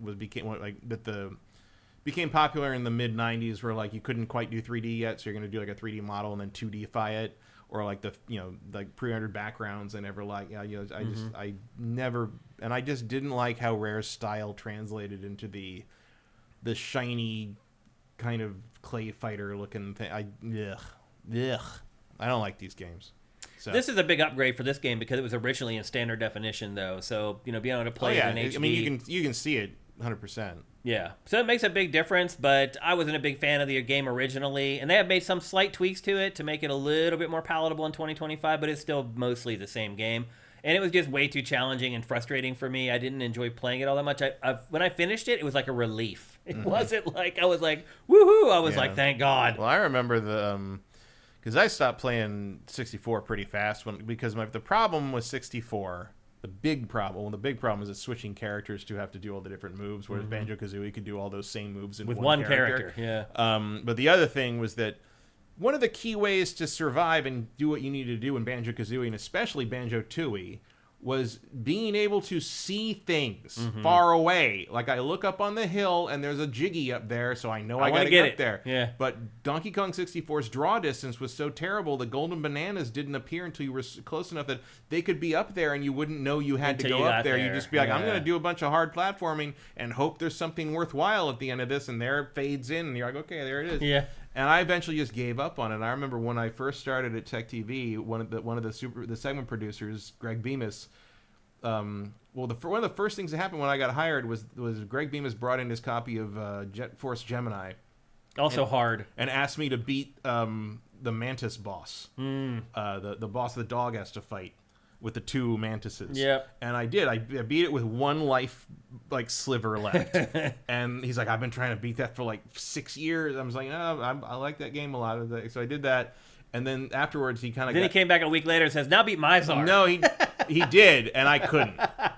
He didn't have enough homing rockets built. If you can get to Mizar and kind of soft lock yourself if you don't have enough of the right weaponry to fight him with. I beat it, and I had everything. By the time I got to Mizar, I had everything. Yeah, he did not have enough. And I still fought him like 200 times before I beat him. But I had to so he uses the C sticks to strafe and jump. So I'm like this on the little tiny C sticks, left, right, jump, left, right, jump, because you're on this platform going side to side while he's sending this stuff at you. Like, it's crazy. And the platform keeps shrinking because he's blowing it up. Yeah, it's insane. I beat it. I finished it. I will say it's a lot easier on Rare Replay. I bet it is. But when the frame rate is solid and you're not using the C sticks. Yeah, you use actual C buttons. Yeah. But he got on kind of an N64 kick after that, and he's like, I'm going to do my other great undone N64 thing, which is I'm going to finish Donkey Kong 64 100%. So he did. He in spare time and after work in the game lab every day he would play that game. And man, it was like watching a man destroy himself. Like, he was not having any fun at a certain point. I got everything and he's but like, one. I just gotta finish. And I gave gotta up. do it. I got everything in that game but one objective I could never finish. And I tried it like 100 times and I just quit. And I'm like, at one point, I would sit and watch him sometimes, and I'm like, I want to know what percentage of your gameplay time is spent going back to a character switch pad. Because that's got to be like 10% of the game. Yeah. Backtracking back. That was the game that really broke me of my 3D platformer love. It was like I was all in. I was like, oh, this is so great. I love Rocket Robot on Wheels and the Banjo games and Mario 64 and all that. And then that came out. I'm like, oh, there is a limit. I still liked it actually, but not as of all those games you just shared. Other than Rocket, it's below all of them. Oh, Rocket gets you build roller coasters. Rocket was annoying, I thought, after a while. But anyway, so Donkey Kong Country Returns is already out there. HD is already out there. It came out last week if you're interested in that. And then, Matt, I was surprised to see that Civilization 7 is coming out for Switch. I mean, it's scalable. I guess. I can't imagine. It doesn't really matter how bad it runs, huh? It doesn't. As long as the turns will happen and you get to the next turn. As long as it doesn't crash, you're fine. But it is coming to Switch, and it is launching on February 6th with every other platform, which is just crazy, but it is absolutely true. I mean, even the PC version's got to be, scaled to work with some real low specs. Like that. This game's for everybody. Yeah, it is, and it will sell to everybody. Everyone will play it. Next up, Fantasy Life I, which is basically Level 5's take on Animal Crossing. It was supposed to be a Switch exclusive, but just yesterday, first of all, it was supposed to come out like 3 times already. It keeps getting delayed. It was just delayed out of last year. And then to yesterday, we find out that now there are rumors of a PlayStation 5 version that are coming. And it may not be a Switch exclusive after all. This is where we're at, though, for the last year of Switch. These are the type of games that we're profiling here on GameFace. Clones of 5-year-old Animal Crossing games. Pretty much, yeah. But again, this game is coming from Level 5. They make the Layton games, and we're going to get to one of those here in a minute. Mm-hmm. But this game has been long in development. It's been actually... that soccer RPG that did a demo, and then it's like, oh, it's not going to be out for like a year. Yeah, it's so weird. What? Yeah, that game actually that demo is awesome. Like 20 hours long. Yeah. Like, okay. We were actually, both of us really liked that game. Yeah. But look, if you are... sure hope the save continues over. Seriously. But if you like Animal Crossing, this is a nice facsimile. Most people have already played all the way through the latest Animal Crossing. Most people did that during COVID. And it seems to have a little bit of Harvest Moon, Stardew Valley to it. Yeah, there's some farming. Might be a little more to it. Yep. But again... I think I'm good. Yeah. This franchise has been around for a while. The first game came out in 2012. It was for the 3DS, I think, if I remember correctly. Probably at that time. But now it's apparently coming to PS5. All we know about this game is that it's coming around April. And that's all they'll say right now. So we don't really know just quite yet when it is actually coming out. But again, that's Fantasy Life I. Next up, Pokemon Legends Z to Ah, which I drafted in my fantasy team. And I'm a little nervous about it not coming out because this is all we have of this game, is this one trailer that doesn't really show much.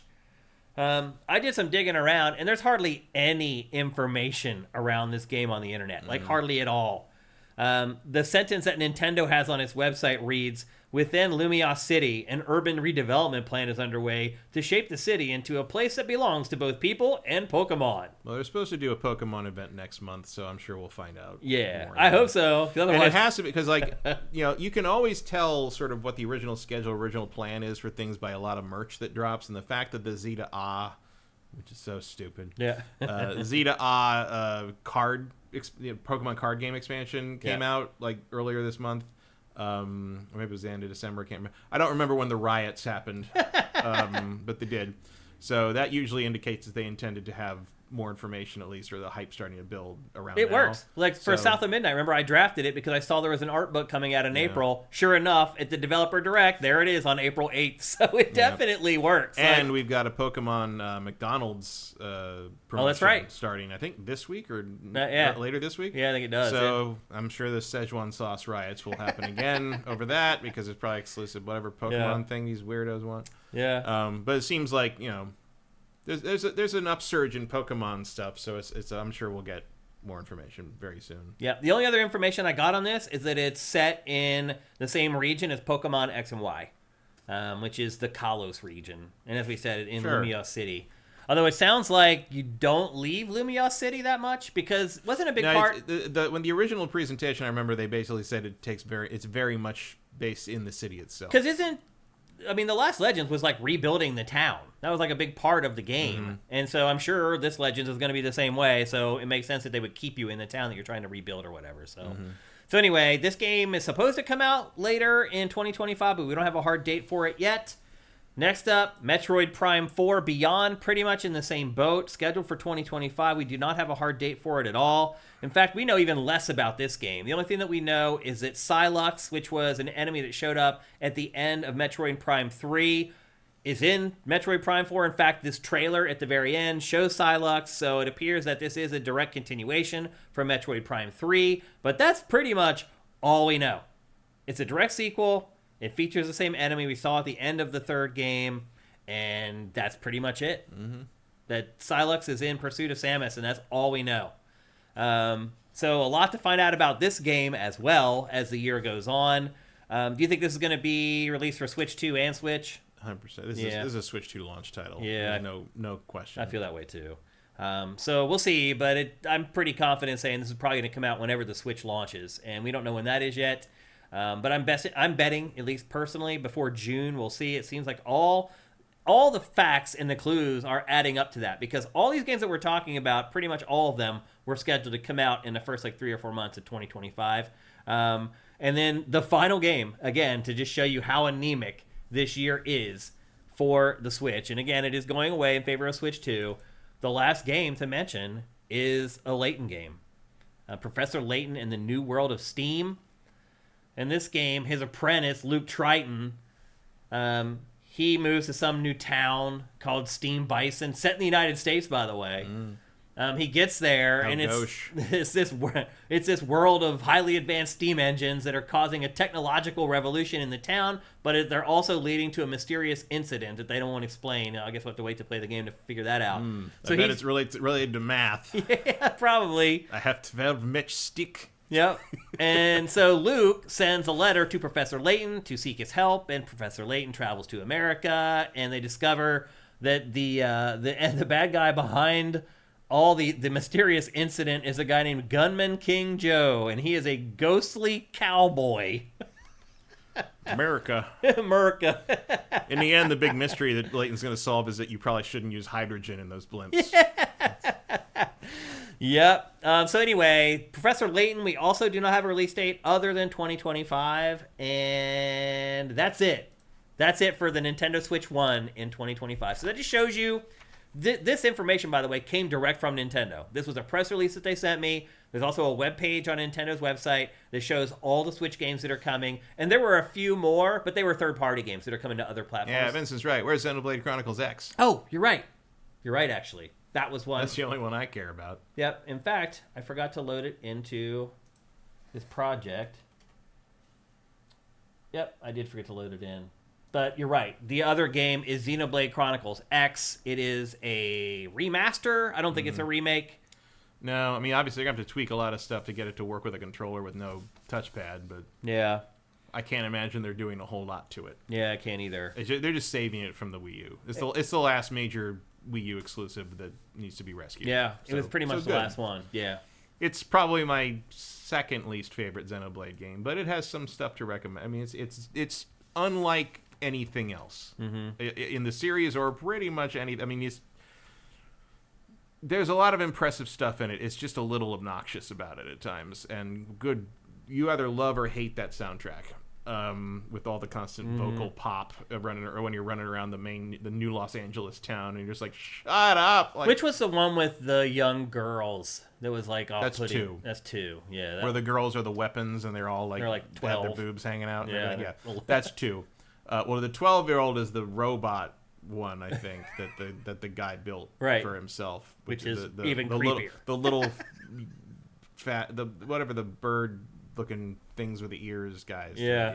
It's big, blushy, crushy, and all. Oh my god, that game sucked. But again, that's a remaster of an old game. Yeah, but Xenoblade Chronicles X is totally unrelated to the main Xenoblade things for the most part. It is a sci-fi epic about Earth explorers coming to another planet and establishing like new Los Angeles, and you basically have to run out into this alien world, which is actually really well designed, and like the biosphere is kind of really, and you have to like, set up camps and set up like sensors and things and explore. You slowly work your way out. That was the gimmick on the gamepad, was like the map was always on the gamepad, and you kind of tap stuff to like activate it, and you kind of expand your territory and had to push back. And eventually, the big thing was that you have to you know the big goal of being like a cool person in this society in this expedition is you can eventually get a giant like Gundam style mech.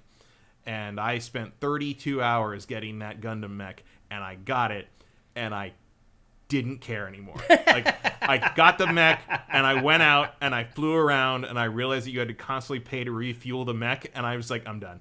Like, I was done. I no longer had anything to work for in the game.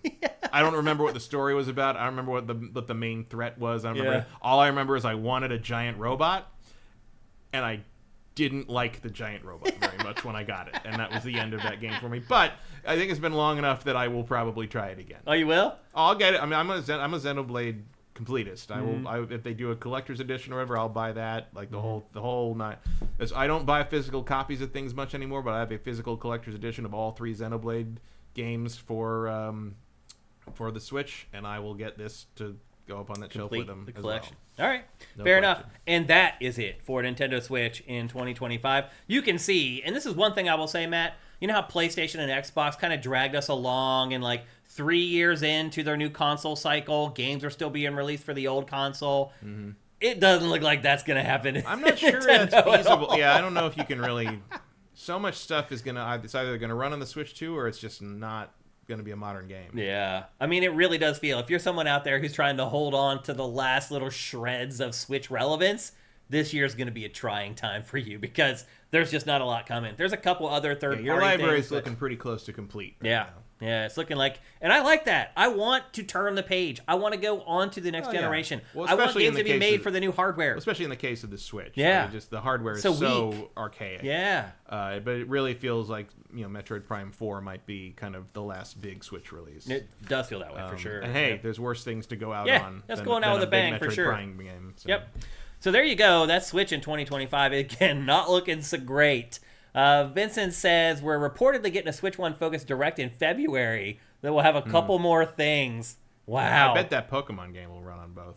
Probably. Because Legends Arceus ran like crap. Pokemon Company takes forever to let go of the old system because they love that install base. Yeah, and I don't blame them. They don't care how well it performs or not performs. They want to sell copies. Yep. So. But I think what the one takeaway you should take away from this discussion is that it's time to move on, and you should start trying to figure out how you're going to pre-order Switch 2. Assuming it didn't cost $1,000. Right, which we'll see with the tariffs and everything if that ends up being the case. But the Switch's days are over. But man, we all got our money's worth and then some out of that thing. I mean, it's the longest lasting Nintendo console. Yeah. I mean, nobody's going to fault Nintendo for turning the page. I mean, if anything, we could say, well, truth be told, Nintendo did drag its feet moving to the next system because here we are 7 or 8 years later and we're still playing this old. I mean, I maintain that the original plan was to launch it last fall. Yeah. I think they probably originally wanted to do that and it just wasn't. Didn't work out either because software wasn't ready or they didn't feel like the market was in the right place or they decided they had a strong enough Switch library to carry them into another fiscal where they could use more money. Which they did pretty much. Yeah, they'll make it. And they got another, I can see the advantage, especially when you're planning to like open a new Nintendo store in San Francisco. I can see why having that happen in the same fiscal year as you start to kind of develop that property. The same year you get this huge revenue influx from the new system, especially because they were operated a profit for hardware. Yeah. That makes sense to me. I mean, it all kind of lines up pretty well. Yep, it does. So there you go. That's Nintendo Switch 1 in 2025. Obviously, Switch 2 is on the way. All right. We're about to move ahead with the show, but before we do that, here is our word from our sponsor, LS Cream. LS Cream is a fine cream liqueur created by fellow gamer and sifter Stevens Charles. It's inspired by an ancestral recipe from Haiti called Crémasse. and a double gold winner for its original taste at the New York Wine and Spirit International Competition. Ellis Cream can be enjoyed on the rocks or as a mixer for drinks with its rich blend of fresh cream and neutral grain spirits with notes of coconut, vanilla, cinnamon, and nutmeg. It's great in coffee or to make espresso martinis. To learn more, discover amazing drink recipes, or to track down your own bottle using a handy store locator, head to creamls.com/sifted. That's creamls.com/sifted. So, folks, we're just a couple weeks away from Valentine's Day, which is, I think, probably the second biggest drinking holiday of the entire year. If you have a significant other who is a lightweight and maybe doesn't drink alcohol all that often, but still enjoys it and just wants to get a little bit of a buzz, I think Ellis Cream is one of the best liquors you could ever have. It goes down so smooth. No one ever drinks Ellis Cream and does the liquor face where they're like, oh, that's just not how it is. It mixes so smooth with so many things. So if you have somebody you're going to go on a date with, or your Valentine or whatever, and they don't typically like to drink, but maybe they like to get a little bit loose on Valentine's Day, Ellis Cream is the perfect choice. Go to creamls.com/sifted. If you go there right now, you have plenty of time to make sure you can get a bottle shipped to you before Valentine's Day, or, in all honesty, probably enough time, depending on where you live, to be able to go to your local store and get it yourself. Again, go to creamls.com/sifted. There's a store locator there. There's ways to get it shipped to you online. No matter what, there's also awesome drink recipes there. So if you want to make some special kind of Valentine's Day thing for your significant other, a special drink before you guys go out, or maybe after you come home from going out to dinner, there's a million ways you can do it. Go to creamls.com/sifted and make yourself have a special Valentine's Day. Okay. Next up, we're going to talk about Xbox again because Phil Spencer's out there doing interviews with all these little podcasts. It's really weird. Always a mistake. I love him. Like, he will literally talk to anybody. I feel like if you talk to Xbox PR and you say, I want to talk to Phil Spencer, it may take a while, but I think eventually he will come on your podcast or he will do an interview with you. And I love that about him. He is very accessible. I mean, I can't think of too many people that lead businesses as big as Xbox that are willing to do stuff like that. It's like him answering the phone. It's like, Mr. Spencer's office. Exactly. Let me see if he's in. It's like, well, he just wants to talk to people. He does. And this week, he did make the rounds on some of the smaller podcasts on the internet. And one of the things that somebody asked him was like, what do you think of Switch 2? And he basically did. And he's also very honest. Yeah. And he basically just said, like, we can't wait to release games for Switch 2. He said he called Nintendo's president and congratulated him on the announcement of Switch 2 and that they are primed and ready to work with Nintendo on Switch 2 and release games for Switch 2. That's a big freaking deal, man. Yeah. That's Microsoft, Xbox, first party. Think you might games. finally be getting Master Chief and Smash Brothers, kids. Seriously. Or a bunch of other things. Like, who knows? Yeah. But I would think that they're trying to finagle a way to get Game Pass on Oh, Switch. yeah. I mean, that's the gold mine. Nintendo will never allow that. I cannot imagine that. Like, PlayStation is far more likely to allow that than Nintendo, but I do feel like if you present them with a proposition that they can't turn down, like if you're just willing to give Nintendo 20% of revenue, like, or actually maybe like, let's say you go higher than the 30%, you let them take 40 or something like that, or 50 or something like that, it's still probably to the good for you if you're Microsoft. Yeah, if Switch 2 does what Switch 1 did, you're talking about like, you know, I mean, you're talking about an economy of scale that's still worth it even at those margins.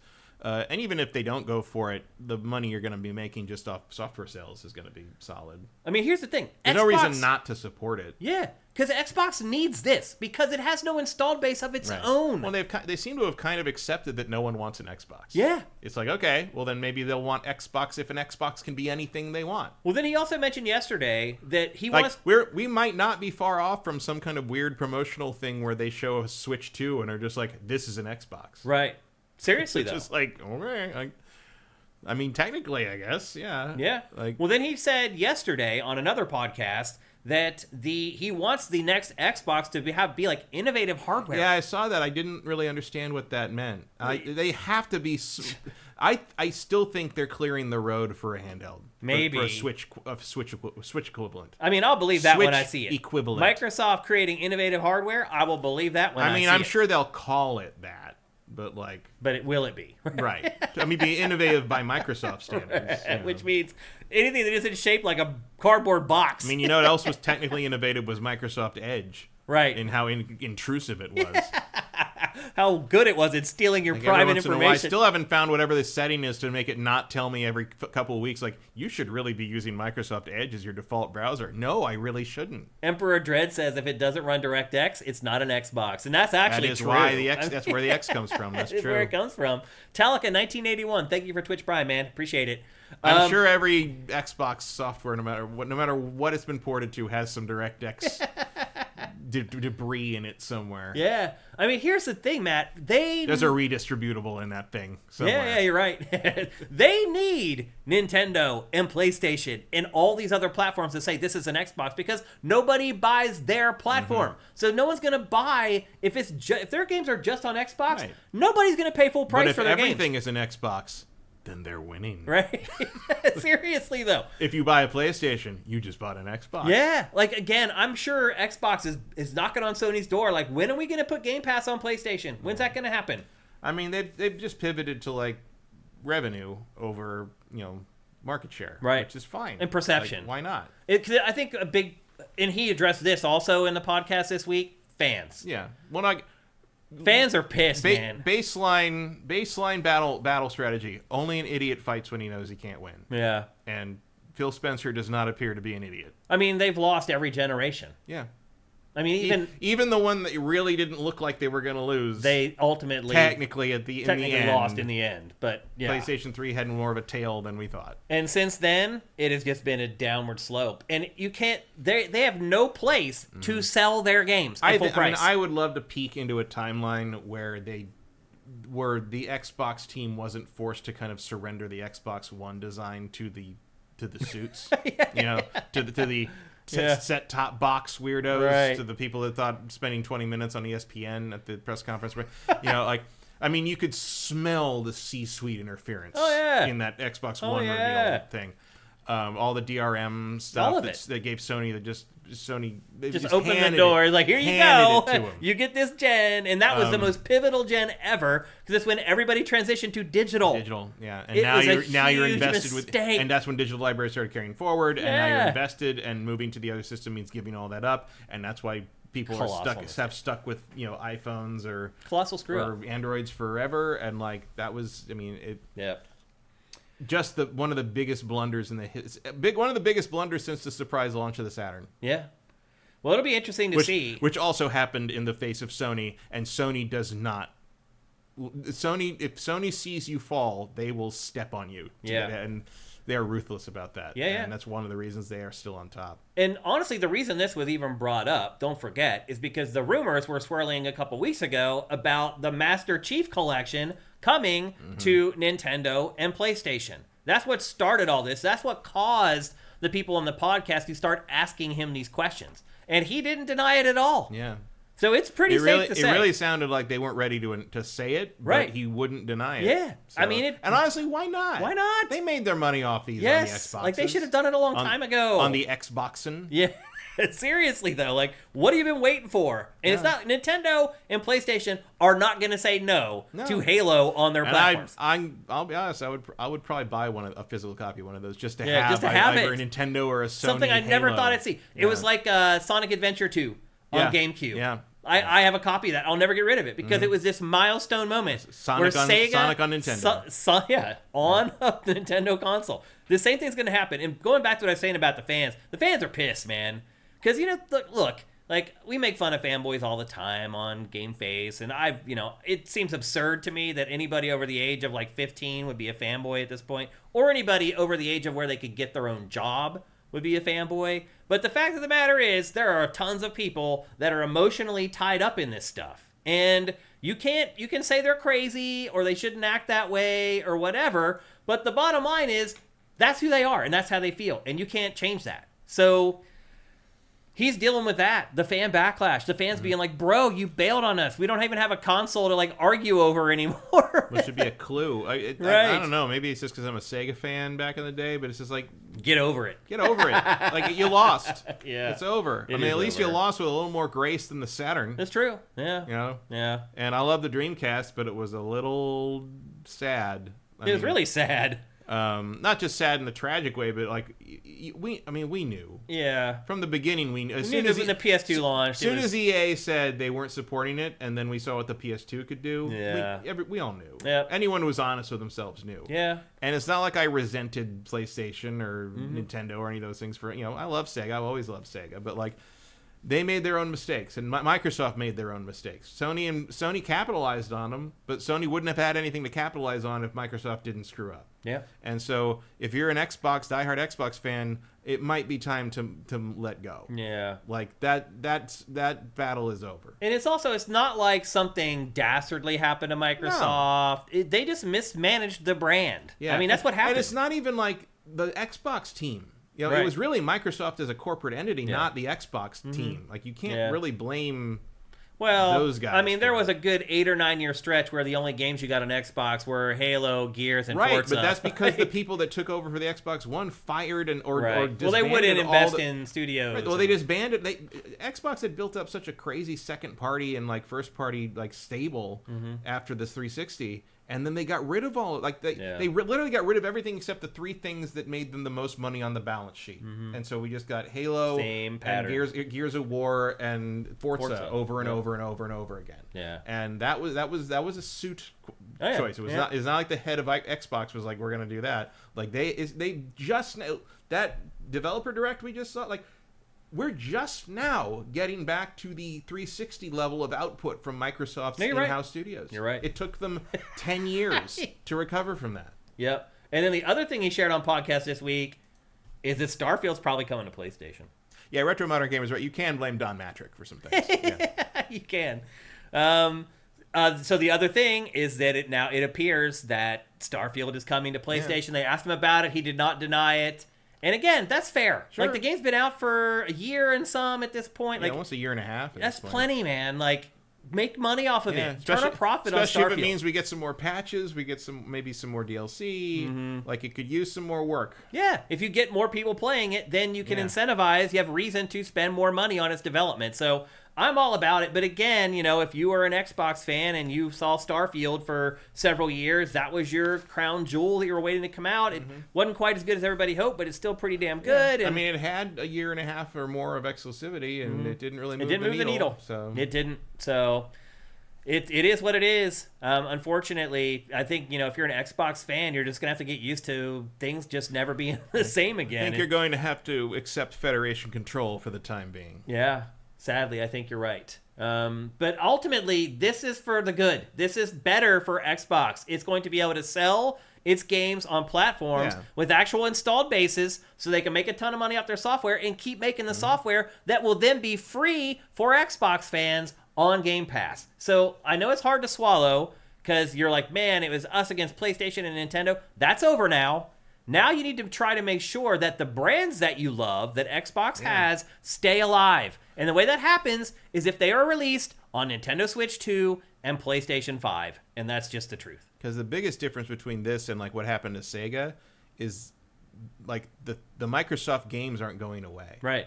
Like, Sega's games didn't go away fully either, but we lost a lot of stuff and a lot of the experimentality and a lot of the weird shit Sega used to make. Like, a lot of that went away.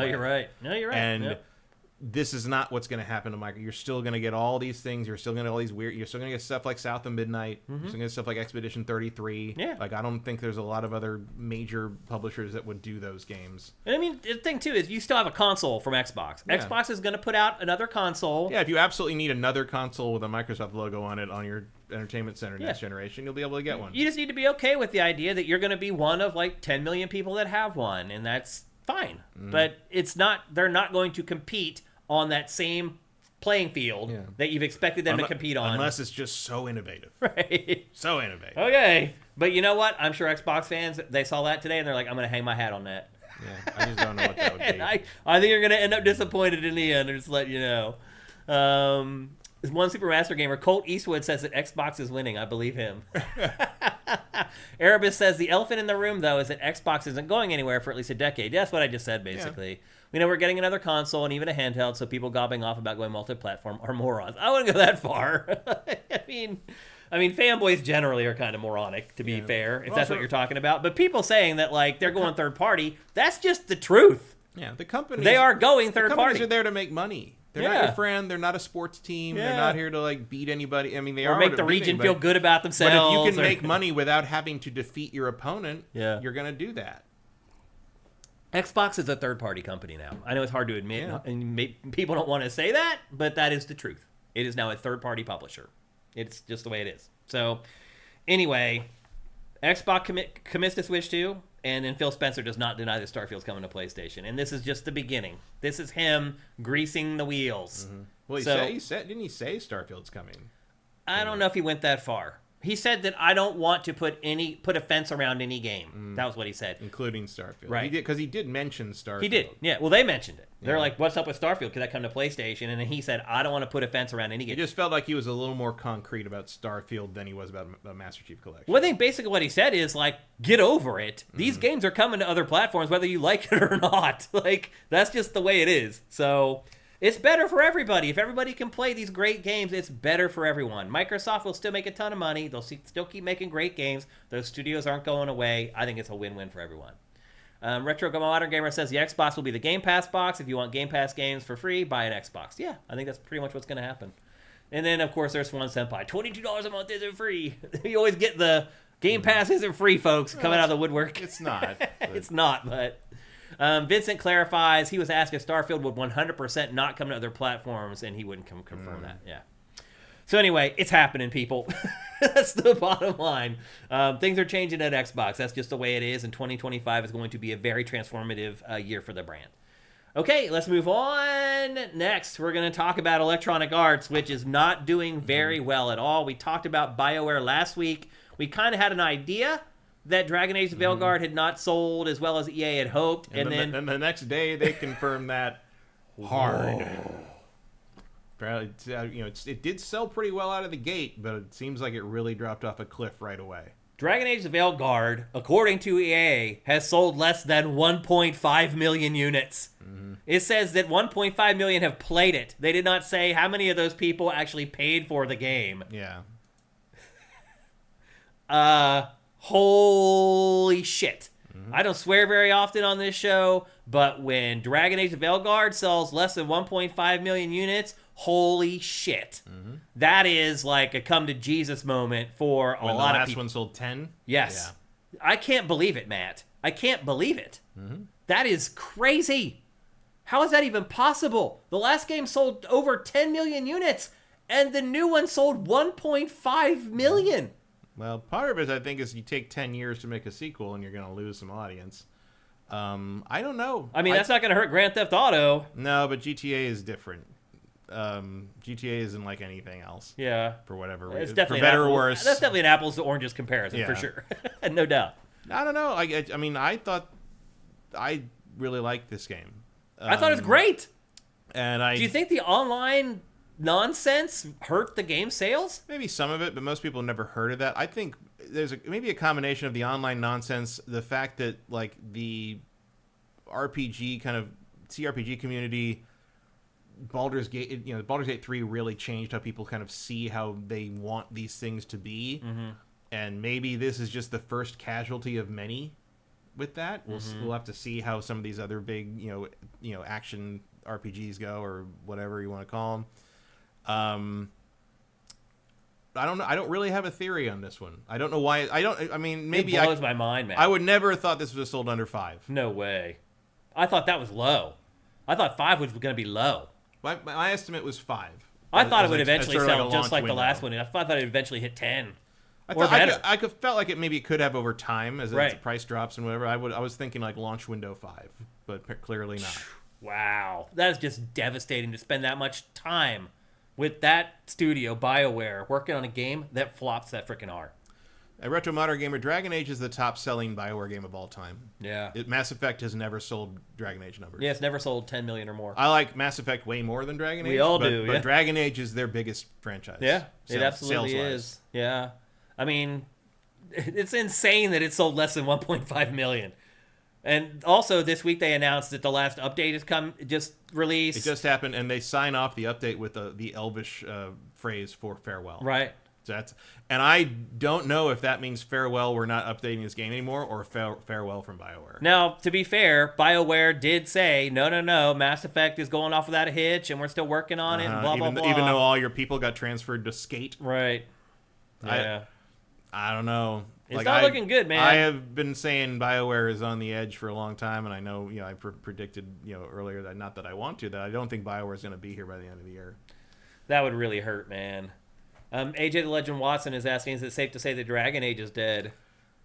For the foreseeable future, I would say, yeah. I mean, it took 10 years to get this one. It took 10 years to... I mean, obviously they started over a couple of times. Right. But, that's not... EA wants obscene numbers, and, they're even disappointed by Football Club. Yeah. So also, here's the other caveat to this whole thing. They actually were harsher about this one. They said this was the bigger problem. Because it is the bigger one. Because this is the cash cow. This is the one where you sell the game to a bunch of people for $70, and then you get money from and them then for a you get year. another $100 from each one of those sales over Ultimate Team. And if you don't have people buying the base game, no one's playing Ultimate Team. And so your cash cow has been slaughtered. And that is what... I don't know why. Maybe our folks in Europe can help us understand why. I have even less insight onto this. I have no idea why it's sold so little. It can't be the FIFA license, can it? No, because last year's game Nobody sold likes great. FIFA. Last year's game outsold the last FIFA game. Yeah. So why did this one not? I don't know. Maybe someone in Europe has some kind of insight on why people didn't buy it like they have the last 15 years in a row. Gameplay was awful this year. Really? PC Mr. Cult. Thank you. So how did they screw it up so bad after having passable FIFA games for 15 years? I don't know. It's insane that they would mess it up so badly. Vincent's asking if it was on previous gen. It was, yeah. Madden and this are still putting out previous gen versions, and that might have a little something to do with just it. patched it to make it more fun in the last 2 weeks. they finally distributed the fun patch. Yeah, Supermaster Gamer's right. The hair tech in Veilguard is amazing. That's the best hair really I've ever seen. Yeah. In a video the game. game's great. I don't understand why there's so much hate towards that game. I don't get it. I really don't. I don't know. It's a mystery to me. Obviously you had the weird Chud squad, right? But I even know some people. I have some friends who are fans of the Dragon Ages, and they just felt the tone was different, and they didn't like it. It was one of the most common complaints I saw, and I don't really agree with this because I guess I'm just tired of infighting in my RPG parties. But people didn't like the companion group was kind of like a big hug box. It was everybody got along with each other, right? And people weren't super cool with the necromancer at first, or everybody was like, oh, that's weird, and I'm not into that. But in the end, everyone was very polite about it. Yeah. And I guess people missed when there would be kind of some knockdown, drag out, snipe fest between your companions. And I thought there was some pretty funny, barbs and back and forth stuff, especially with Tosh. But just not enough for some people, I guess. Ed Rock the True says, I play EA FC Hardcore, and basically it was gameplay issues and server issues. I mean, server issues are a deal breaker, man, for a game like this. Between Ultimate Team and playing head-to-head online, in Ultimate Team, is a deal breaker. And here's the thing, this could crush EA. Legitimately crush EA. If it's games as a service elements of its games, it's bolt-on game as a service elements. Because look, EA is one of the only publishers getting away with this, Matt. Selling a game for full price and then soaking its users with microtransactions. It's usually one or the other. And that's honestly EA's entire revenue stream. It is. It's just 2 games. Well, Madden, FIFA for Ultimate Team, and then Apex Legends. They're all recurring revenue, and that is literally EA's entire... And the mobile stuff. And the mobile stuff. Which EA isn't very good at mobile either. No. Its mobile games have not hit. And there's rumors now. I saw rumors this morning that they're going to re-release Sims 1 and 2. Yeah. Why? I'm how many expansion packs are going to be included in that? Because there's 80. Because there's a lot of them. Yeah. I think there was 11 or 12. Yeah, I was exaggerating, but there's a lot. You're not too far off if you include all the stuff packs. Right. All the little cosmetic things. I would say across all 4 Sims games, there probably have been 80 expansions. Probably. Yep. They used to come out once every 3 months, clockwork. I know we had to cover them all on the show. I was like, oh my god, not another one. The hair ties DLC. We were drawing straws to see who had to go into the demo with the EA guys at one point in the lab. I lost when I had to go in. Maybe I volunteered. Camp EA, remember Camp EA? I had to. I think I might have volunteered for the witchcraft one because I was interested in that one. No, Camp EA was love. That was back when EA had enough games that came out to fill a campus. Yeah. And we would walk around their campus all day long, going from one game to another. Now you just go in one room and look at football, and then you look at football, and then you go home. Pretty much. That's where EA's at. And they are in the danger zone. Because if this is all their revenue, Ultimate Team, that's where they make all their money. This could, doom EA. It legitimately could doom EA. And now and they know, apparently the new Battlefield is going through the most extensive playtesting they have ever done for anything. Yep. They need it. Because that's another franchise that's teetering right on the brink. But I don't know if that's going to make anyone care. Yeah.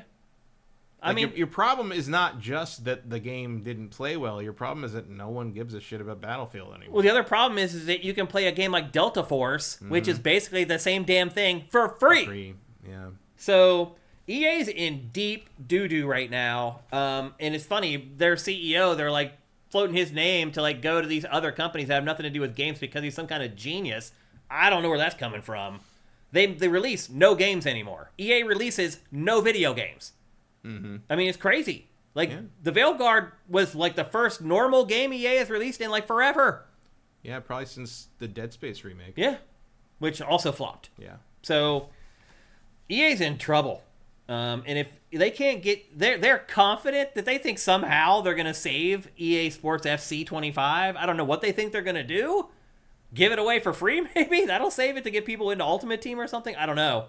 But EA seems to have some kind of a plan in its back pocket where it thinks it's going to save it. So we'll see. But I'm not confident that that's going to be the case at all. Mm-hmm. AJ says, it sounds like in FC's case, the fans are speaking with their wallets. Yeah, I mean, it does happen every once in a while.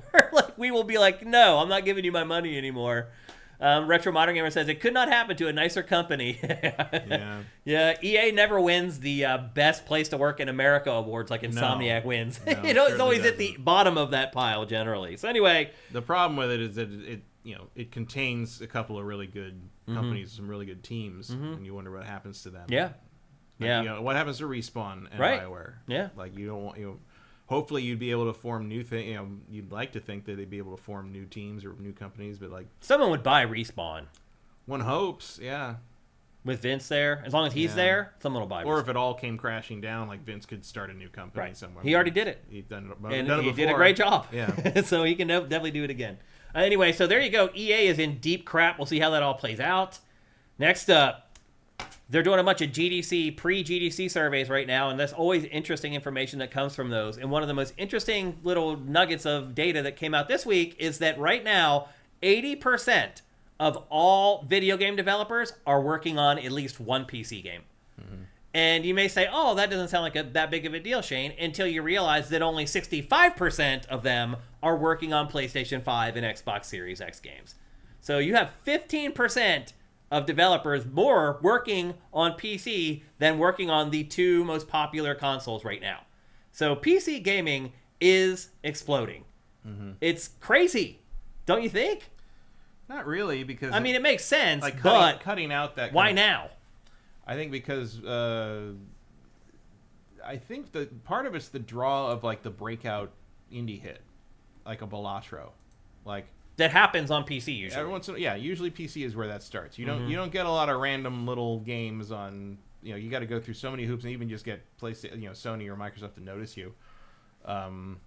And increasingly difficult. That's part of EA's problem too. Is they're not putting out any small team stuff. They're not putting out any stuff that can lead to anything. Like incubator type stuff. Yeah, they tried for a while. They had that imprint, that indie imprint. Yeah, I think they gave up. I think every decision they make is just tinged by their weird corporate nonsense. Yeah, I agree. They just don't have the eye for it. They don't have people who have the eye for it, or they do and they don't listen to them. Mm-hmm. I don't know, maybe the more likely scenario. Yeah. But you can just you can just make anything you want on PC and throw it on there as long as you submit it to Steam properly. So or put it on itch.io or whatever.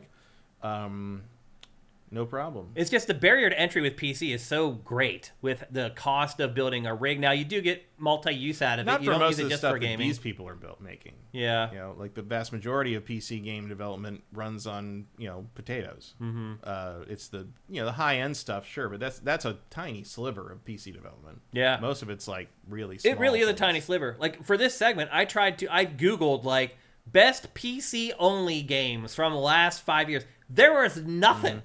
Well, I mean, even Delta Force we're showing you right now in League of Legends. right. Well, even if you develop for PC initially, you do want console ports eventually. I mean, Balattro's going to console. Right. Like that. You start there, you prove it, and then everybody wants you on their platform. Like it's a good starting point. Oh yeah, for sure. But there are hardly any exclusive PC games anymore. There used to be a ton. And it's crazy, as PC has become more popular, PC exclusives have kind of disappeared. I mean, I would argue that the vast majority of the 19,000 games that nobody played on Steam last year are PC exclusives. Right. I mean, that people want to play. Right. But exclusive doesn't mean good. Yeah, but I was Googling like best PC exclusives from the last 5 years, and there were none. Yeah. Like they were all very small, like indie games, basically. I mean, exclusives are just not really how the game is played anymore. Yeah, especially with PC. Unless you're Nintendo. Yeah. And not even Sony. I mean, Sony puts stuff on PC now. So yeah. Well, I think really, what it's proving... Nintendo is the last company that really is like an exclusives-driven company. That's really because they have the strongest IP in the world. Yeah. Well, I think what it's proving, too, is that people are willing to wait. Yeah. It's like, you know what? I don't need to play God of War Ragnarok the day it comes out. Yeah. It'll come out a year later, and... If I wasn't on this show and Nintendo started doing that, I would never buy another Nintendo console. Well, yeah, again. Because their games are going to run so much better on PC than on their little handheld or whatever. Obviously, the gap between Xbox and PlayStation and PC is smaller, but it's still there, without a doubt. It's still there. It's noticeable. PC is still generally the best way to play every game that's on it. So, again, the cost of the barrier to entry with PC gaming and the cost of building a rig... It's shocking to me, but that's the reason why NVIDIA stock, although it took a massive hit yesterday because of AI, but generally that's why NVIDIA stock is just basically skyrocketing. Is because not only are people using it for crypto and stuff like that, people are getting it to play games and then using the PC for a bunch of other stuff, making it the entertainment hub in their living room, stuff like that. Like the whole perception around PC of it's this thing you do in your spare bedroom, sitting straight up on an uncomfortable chair, that is all kind of going away at this point. And unless you play your PC in that scenario. Yeah. Which I actually do. I still don't play my PC on the couch, really. I still play it. Cinetyke is correct. Like for PC people, they don't care about exclusives. A game is a game.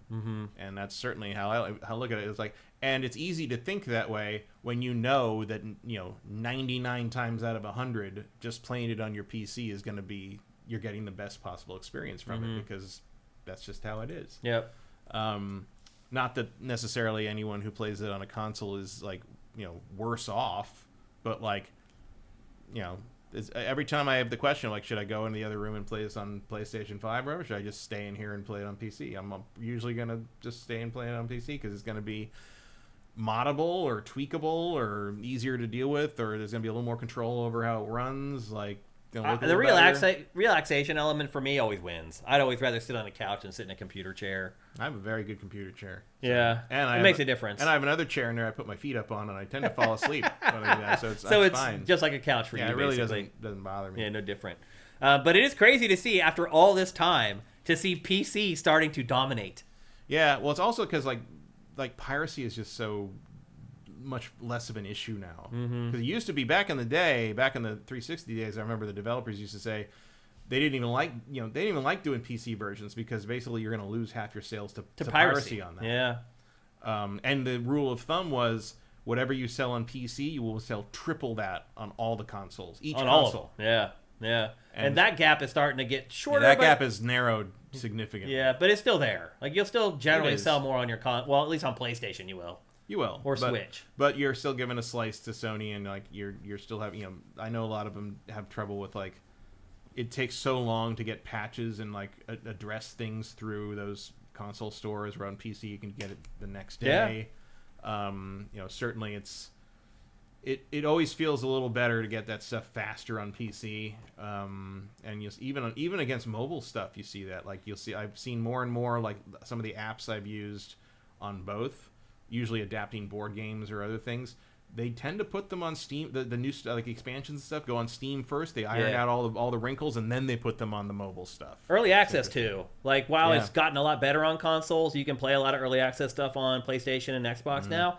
PC always. If there's one platform for a demo, it's on PC. Yeah. And then maybe it's multiple platforms. Then it goes out to the consoles. I played a PC exclusive this week in early access. What? Tokyo Extreme Racer. Oh, is it terrible? No, it's fine. It looks terrible in the trailers. It's not terrible. It's fine. Okay. It is Tokyo Extreme Racer. All right.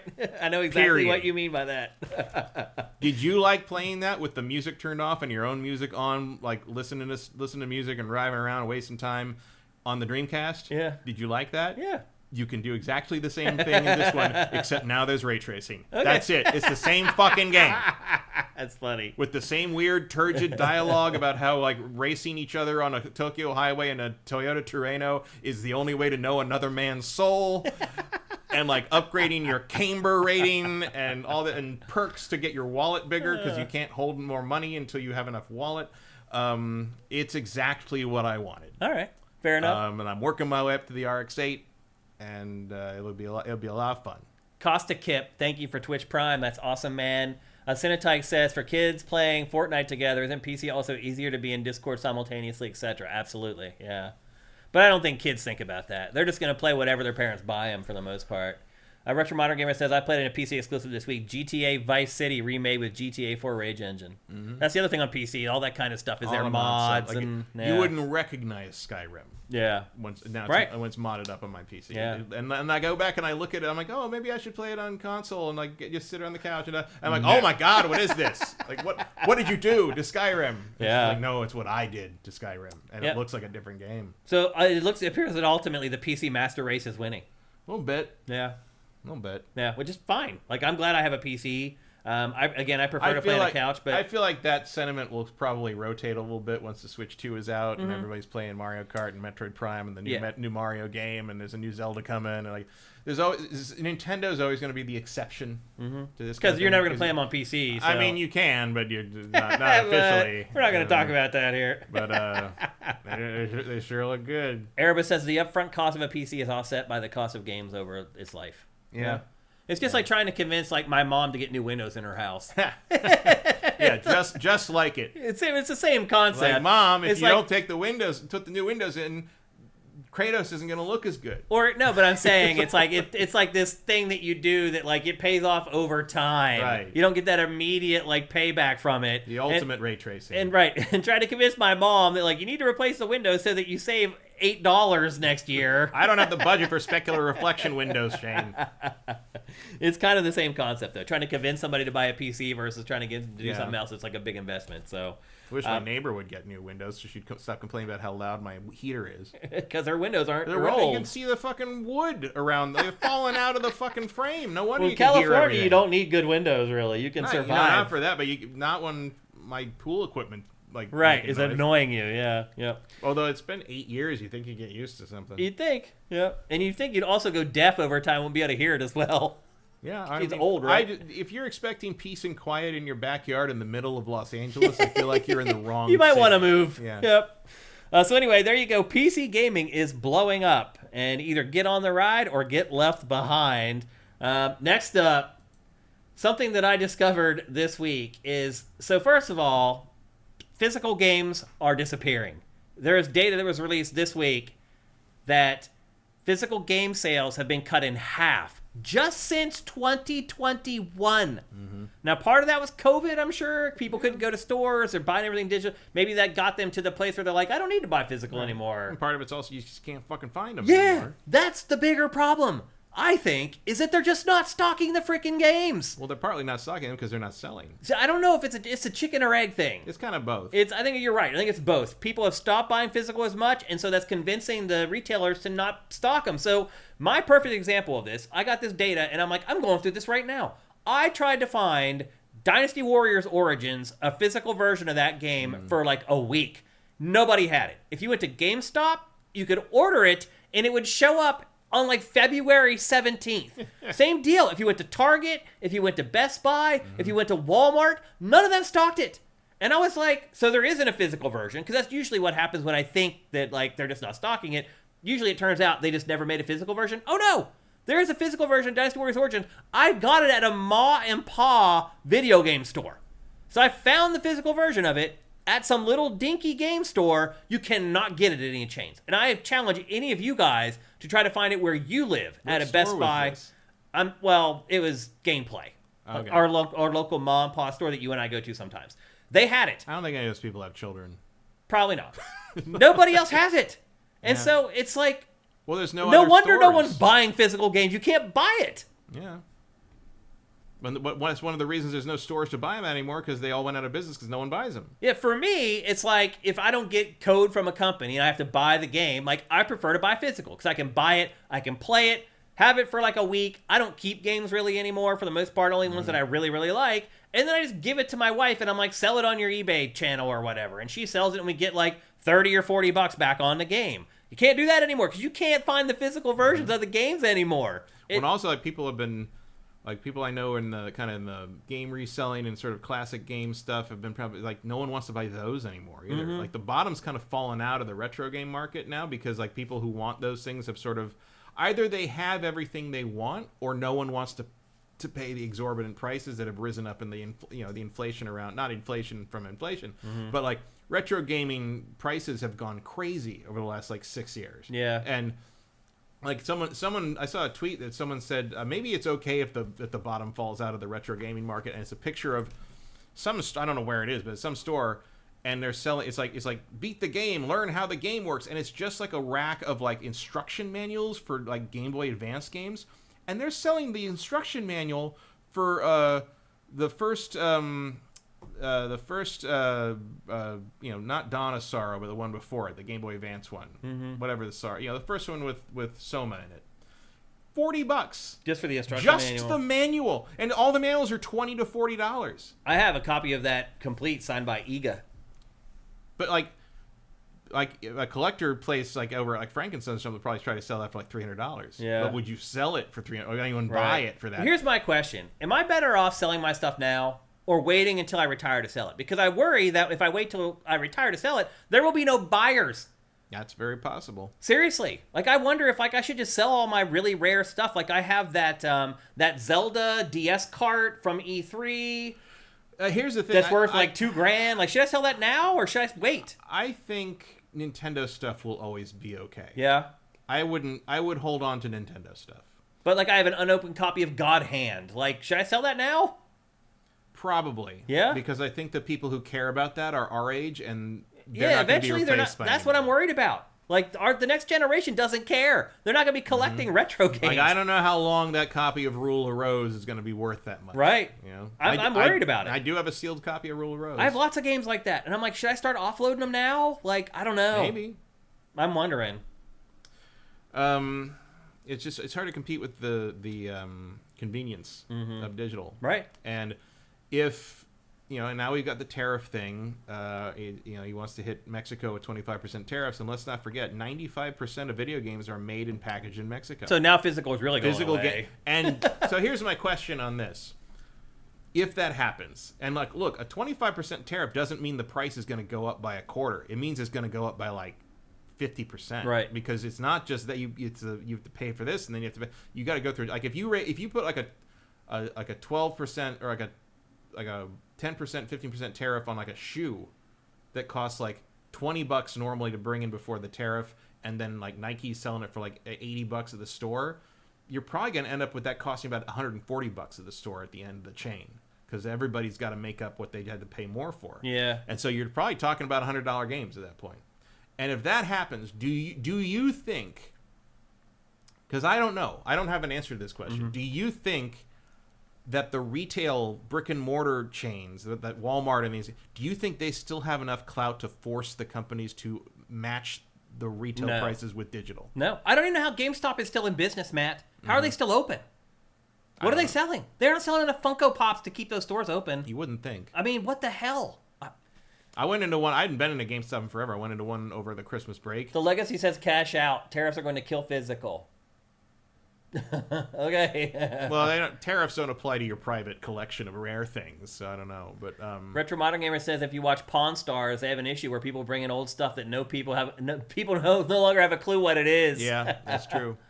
I've been trying to sell off my collection. 80% of it is actually worthless. Well, I mean, I knew that already. I mean, oh, yeah. I mean, 80% of it is going to be worthless, for sure. I don't expect anyone to pay the big bucks for Golden Axe Beast Rider. Yeah, no. I mean, if I have rare stuff, like stuff that we got from press events that, like, there were 200 of them made or whatever. I have crazy stuff that Naughty Dog sent me, like tchotchke stuff. Things like, that were only handed out of the CD Projekt Red booth. Right. And things like that. Stuff like that, sure. That stuff is, should I hold on to it or should I sell it? I don't know. The thing is, like, so much of the retro gaming stuff and so much of that market is driven by nostalgia. Nobody has nostalgia for something they only made 200 of. Yeah. Except us. Other than the rarity of it. Yeah. Yeah, but, like, do you care? Like, you know, for a while, that, like, you remember that Cyberpunk statue they gave out at that booth? That was worth a ton of money. Really? And now it's not so much anymore, I think, because it wasn't really Game's in the out, game. Game's and the out, game was what it was, and right. she's not really in the game. Yeah, that's true. So, which is weird. Yeah. I got tons of, like, rare Witcher stuff. I got this crazy Witcher 1, the enhanced edition, like, press thing that the X-Play people, when they went to Gamescom, they brought me back this thing because I was a Witcher nerd. Yeah. And it's like this cube, and you open it up, and it falls open, and there's a T-shirt and all these different things, like, all packed inside of it. They made, like, they only gave them out to major outlets at Gamescom. Yeah. So there's probably, like, 40 of those. Right. But I'm like, what do I do with that? I don't know. I still Does somebody have it. want it? Does anyone want that? Does anyone care? Maybe, but, like, that's a very Is it worth the hassle? But it's like there's a lot of Witcher fans, but they never played that first game. Right, yeah. They don't know what that is. But they still may want it to appear that they did. But, like, are they going to pay a premium price for that? I don't know. Like, I'm asking myself the same question. It's a big question. Yep. So anyway, physical is going away. I mean, we've known this for a long time. It is happening very quickly. You can also tell because of how slow Sony has been to restock the disk drive for the PlayStation Pro. Yeah.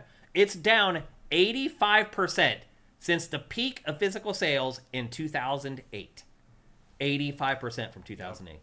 So it is going away. So you guys are all in the same boat I'm in. You're trying to figure out what you're going to do with all this stuff. Next gen will be the end of that. Swan Senpai says, you should film you going to a GameStop as a SIFTD special. Yeah. I was actually just there over the holidays buying my nieces and nephews stuff, so I'm not a complete stranger to GameStop. But I still wonder how they stay in business because here's the thing. I went there to buy games. They had none of the games that I was looking for. Yeah. Nope, sorry, sold out. We don't have that. We don't have that. We don't have that. But here's cards on the wall that you can buy. Mm-hmm. And put a code in for no reason. Like, why won't I just go buy that on the store and not give you any money? Right. Why would I let you make wasting my fucking time? Yeah. Anyway, the last time I did that was I was hunting for the Midnight Suns Collector's Edition as a Christmas gift for people, and I had to go to the only place at GameStop that had it that was left alive in LA was the Western Avenue one, and so I went over there right out of the subway station. And I tell you, man, it was like walking into Escape from LA. Like it was like, oh, it's different over here on this part of the world. I forgot about that. And there were two homeless guys having a fist fight in front of the door. I had to exit from the garage out, and they saw me and they stopped and let me walk through. They're like, sorry, man, and like, I'm like, oh, it's okay. And then they started fighting again after I was out of their way. Yeah. And I'm like, well, at least everyone's polite. Yeah. Well, anyway, you guys may want to start thinking, if you have collections like we do, you may want to start thinking about this. Because when we're gone, are people going to want this stuff? Probably not.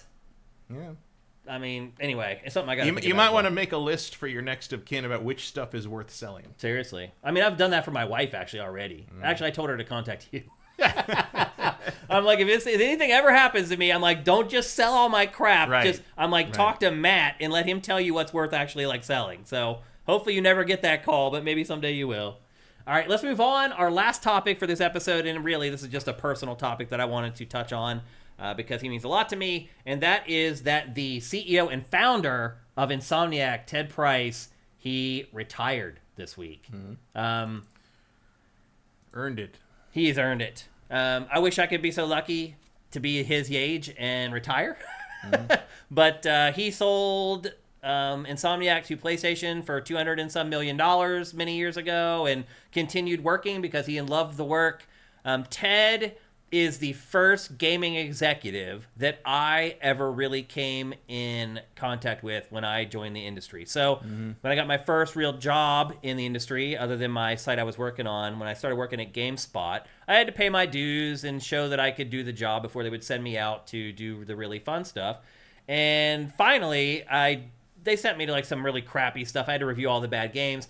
And then I went to Tech TV, and we didn't have enough people to do all this stuff. And so suddenly I was able to go and do the fun stuff. And the first real studio visit that I ever made was to Insomniac to check out the first Ratchet and Clank. And I was terrified going in there. I'll just be honest with you. I was like losing my shit going into this thing. And I walked in there, and within 5 minutes, Ted walked up to me and just struck up a conversation with me and just dissipated all my anxiety. And then he started talking to me. He's like, well, what kind of games do you like? I told him I'm like big into 3D platformers. He's like, oh my God, we have a kindred spirit. And he took us back into the back room where they were going to like do the presentation or whatever. And they had dozens of Nintendo 64 set up in Insomniac, playing Banjo, Banjo-Tooie, Mario 64. And this was at the height of the console wars. This was the height of the PlayStation 1, PlayStation 2 versus Nintendo thing. I could not believe at that point that a PlayStation second-party studio had N64 set up in there. I was like, okay, this guy's different. Yeah, like well, he's looking at things differently. You got to look at everything. Like when I started doing like the interview stuff, I do remember one of the things like, oh, console wars don't exist in the actual development in the real world. Like these people play everything. Yeah. They need to know everything that's happening. They love each other's work. Mm-hmm. And here they're showing Disruptor.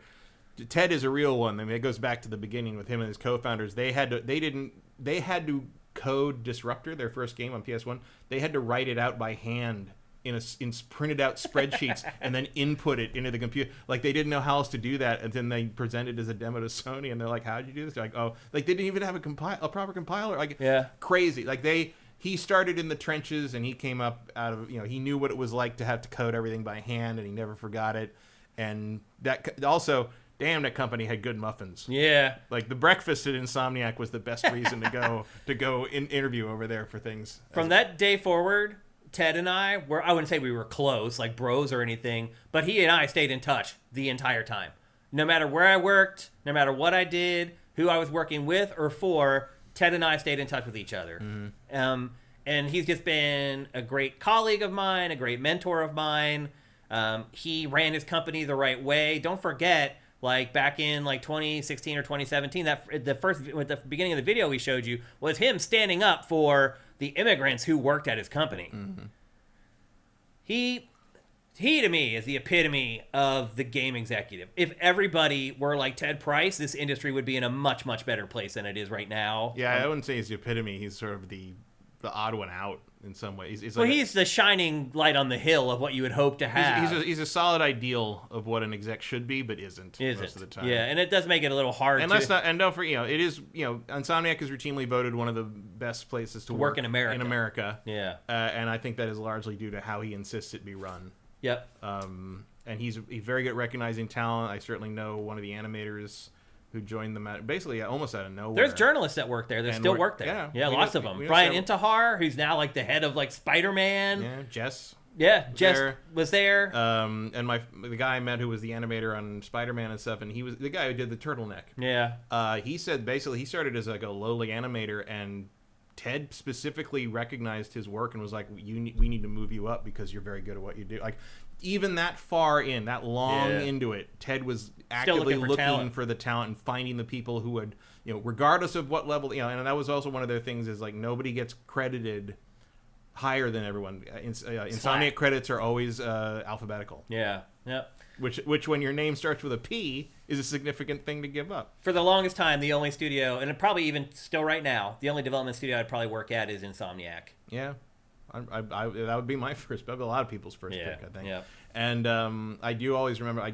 Adam told me this. I didn't know Ted very. I've only met him like probably 3 or 4 times. But Adam told me this that he when he was in his younger days, Ted qualified to be a Navy SEAL, and decided he didn't want to do that and walked away from it. Yeah. And started working in video. I think you made the right choice. And I'm like, that, like, man, imagine the physical strength it takes to accomplish that. Yeah. And then the moral and just like mental strength it takes to walk away from this thing you worked so hard for, realizing that it wasn't what you want. Yeah. Like that is a measure of character that you rarely see anyone measure up to, I think. Yep. Well, here you go. Here's a round of applause for Ted Price. Thank you, Ted, for everything you've done. You made this industry better. You made people better in this industry, and you've earned your retirement, and I hope you enjoy it. But I hope you don't stay away for too long. And I think he will still play games. Oh, of course. And I don't think he'll start up something else. He already moved, by the way, out of California. He's been living in Nashville, I think, for the last year or two. So he's going to start a music career. Maybe.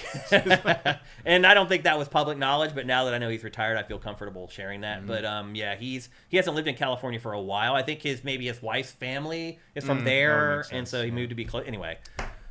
I agree. We can all hope to be as awesome as Ted Price. I'll work my entire career, and I won't equal to him. So. I agree with AJ the Legend Watson. Hopefully, the culture at Insomniac remains the same in Ted's absence. I would imagine his successors know exactly. The co-heads that he appointed are people who have worked with him for like 20 years already. They know exactly what they're doing. So I would not worry about that, AJ, at all. I think they're going to be fine. So there you go. Congratulations, Ted. If there's anybody I know in this industry, other than maybe Michael Pachter, you totally deserve an early retirement, and I hope you enjoy it, brother. All right. And with that, we have one last thing to do, and you guys know what it is. It's time for...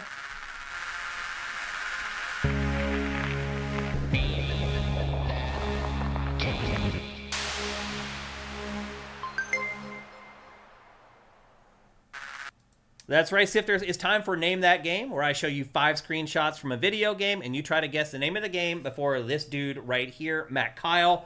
Couple things before we get going. You can only win once every calendar year. We've only done it a few times in 2025, so most of you guys are eligible to win. I think there's been 2 winners so far. So you guys are all eligible to play and win for the most part.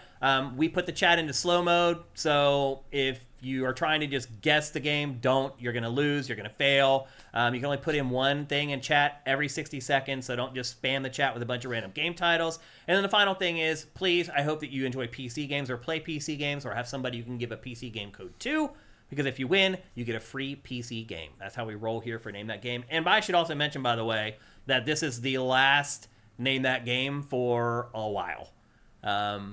Something else is happening in episode 420 next week that we're going to have in the show, and Name That Game will be going away for a while. So this is your last chance to win Name That Game for the foreseeable future. So you might want to make sure that you make this one count. Matt, are you ready to go? Yeah. Are you guys ready to go? Let's play Name That Game for episode 419. Here is the first image. In 3, 2, 1, go. Body Harvest. No. Where's Emperor Dread at? You can get it from this one, though. Peter Jackson's King Kong, the official game of the movie. No, that's not it.